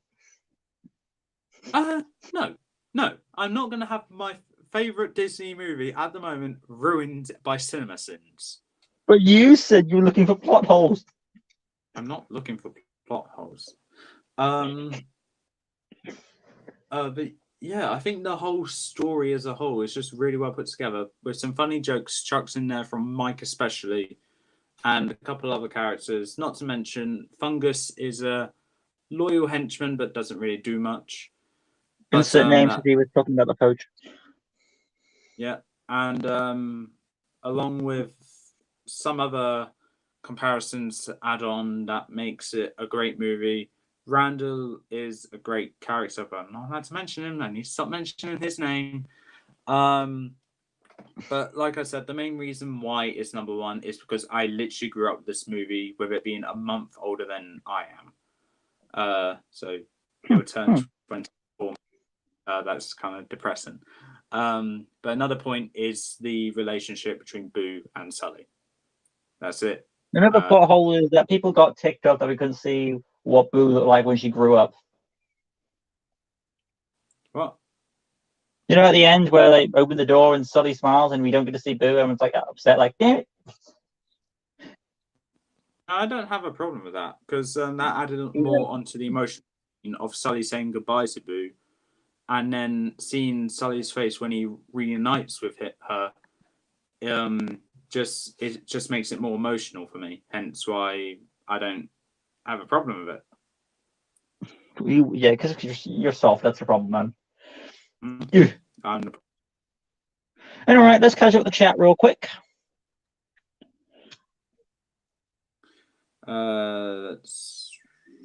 Need to read. Okay, you're going to use the comments. Congratulations, this is like Titanic length now. What's that? Yeah, this movie's like 3 hours. This is like 3 hours. This is the longest Titanic movie. Yeah, the comments are taking ages to load, so I can't read them. No, I see them all. Trope read that one. What is your? I read that one. He was talking about the poacher, but Clayton, have you guys seen Onward or Luca? In which movies or TV shows was the poacher being the good guy trope used? Nothing that I know of prior. Right then. So, number one for me is Tarzan, which is no surprise.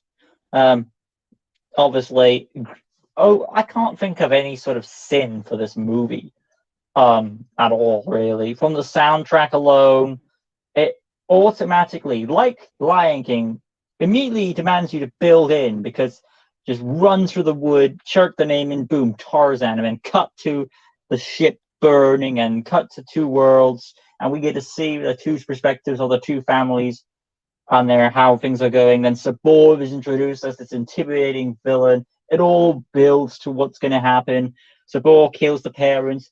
Carla gets united with Tarzan and has a little bit of a scuffle with Sabor, and then they get bonded, and then Kerjak's going to be, you could see how things are going to set up for his childhood with Kerjak neglecting him, and it builds up into his childhood. And we get, of course, You'll Be in My Heart, which is the best song in my career of life that I've heard of. And then from there it goes to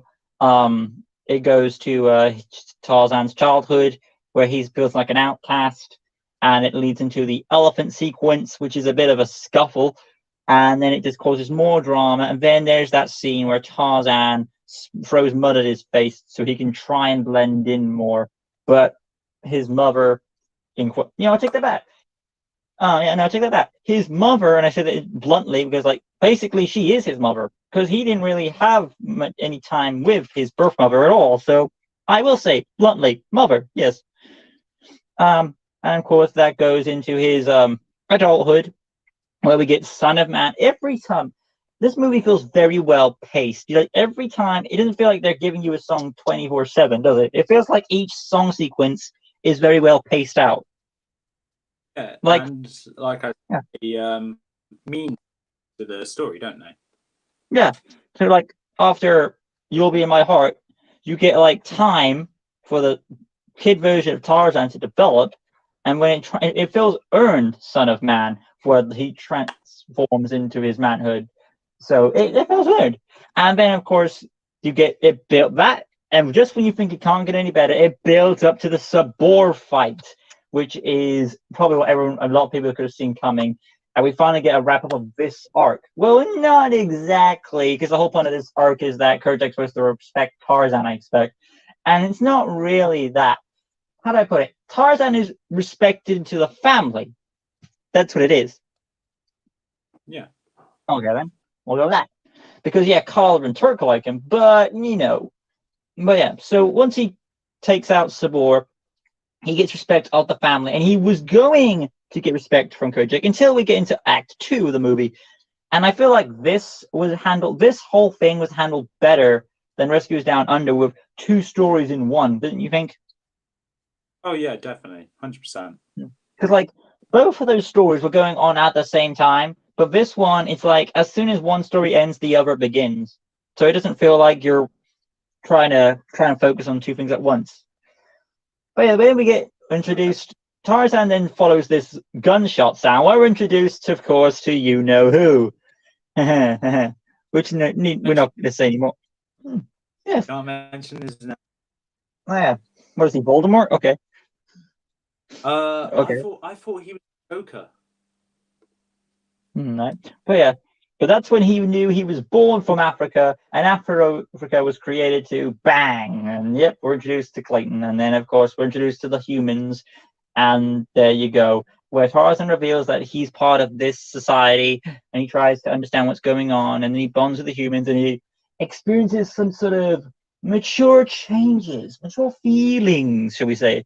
That's putting it bluntly and shortly without going a bit further into it, but Adam knows I'm going to. And then we get Strangers Like Me, and then they try to figure it out. And then it's a very the movie, and it builds to the romance, and the comedy is well given. The love story is well given. The villain, it is predictable, but overall, I think this is supposed to be. Normally, a Disney villain either is a twist or they're obviously the bad guy. Here, it's a bit of both. There's kind of a twist in quotes, but it's telling the audience, hey, this guy is the villain. But the characters don't know that.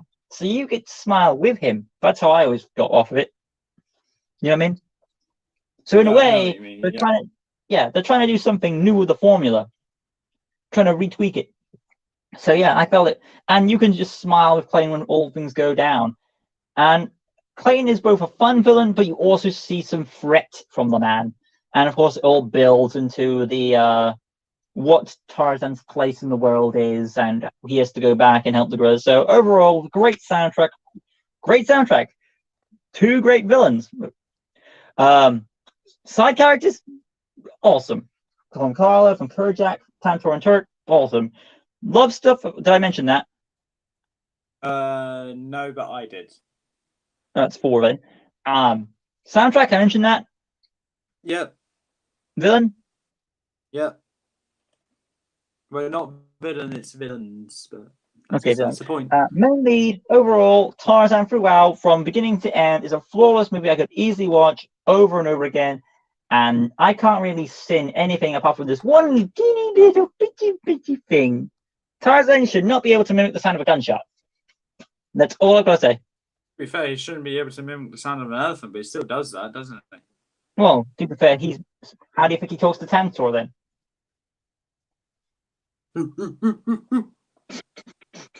Got me. Thank you. And then, of course, it's also expanded in the series, very well handled too. But that's what I've got to say on Tarzan. And overall, we're officially 3 hours and 17 minutes in. We've officially done the ranking, and there it is. This is our longest one now. You could watch Endgame and still have more minutes left. So is this the longest?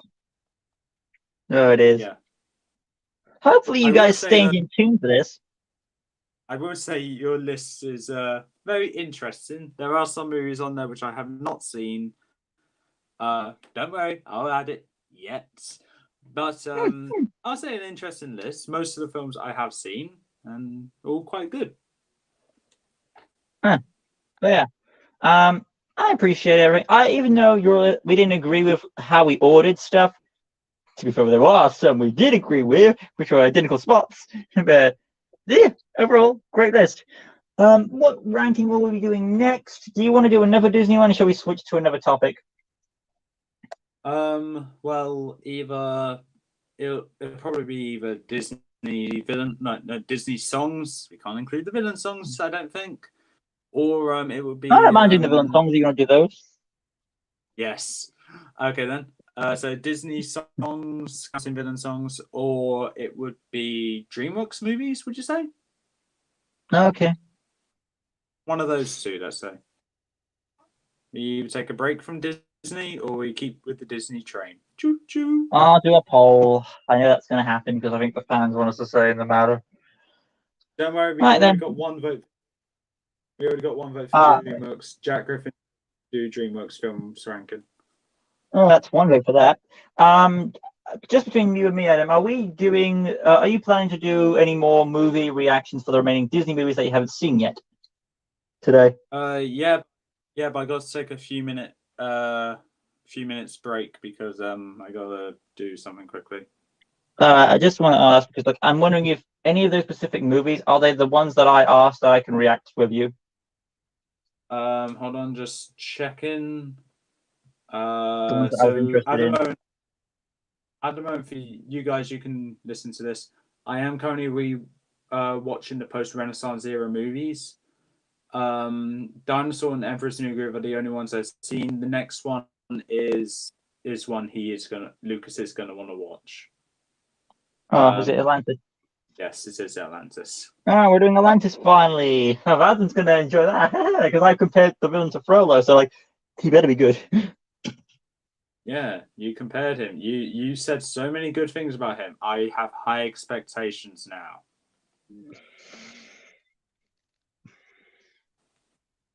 Super Legend Star Wars Universe says, "Oh, you still again?" What? Yeah, we're still on. Yeah, we've been going on for 3 hours 20 minutes now.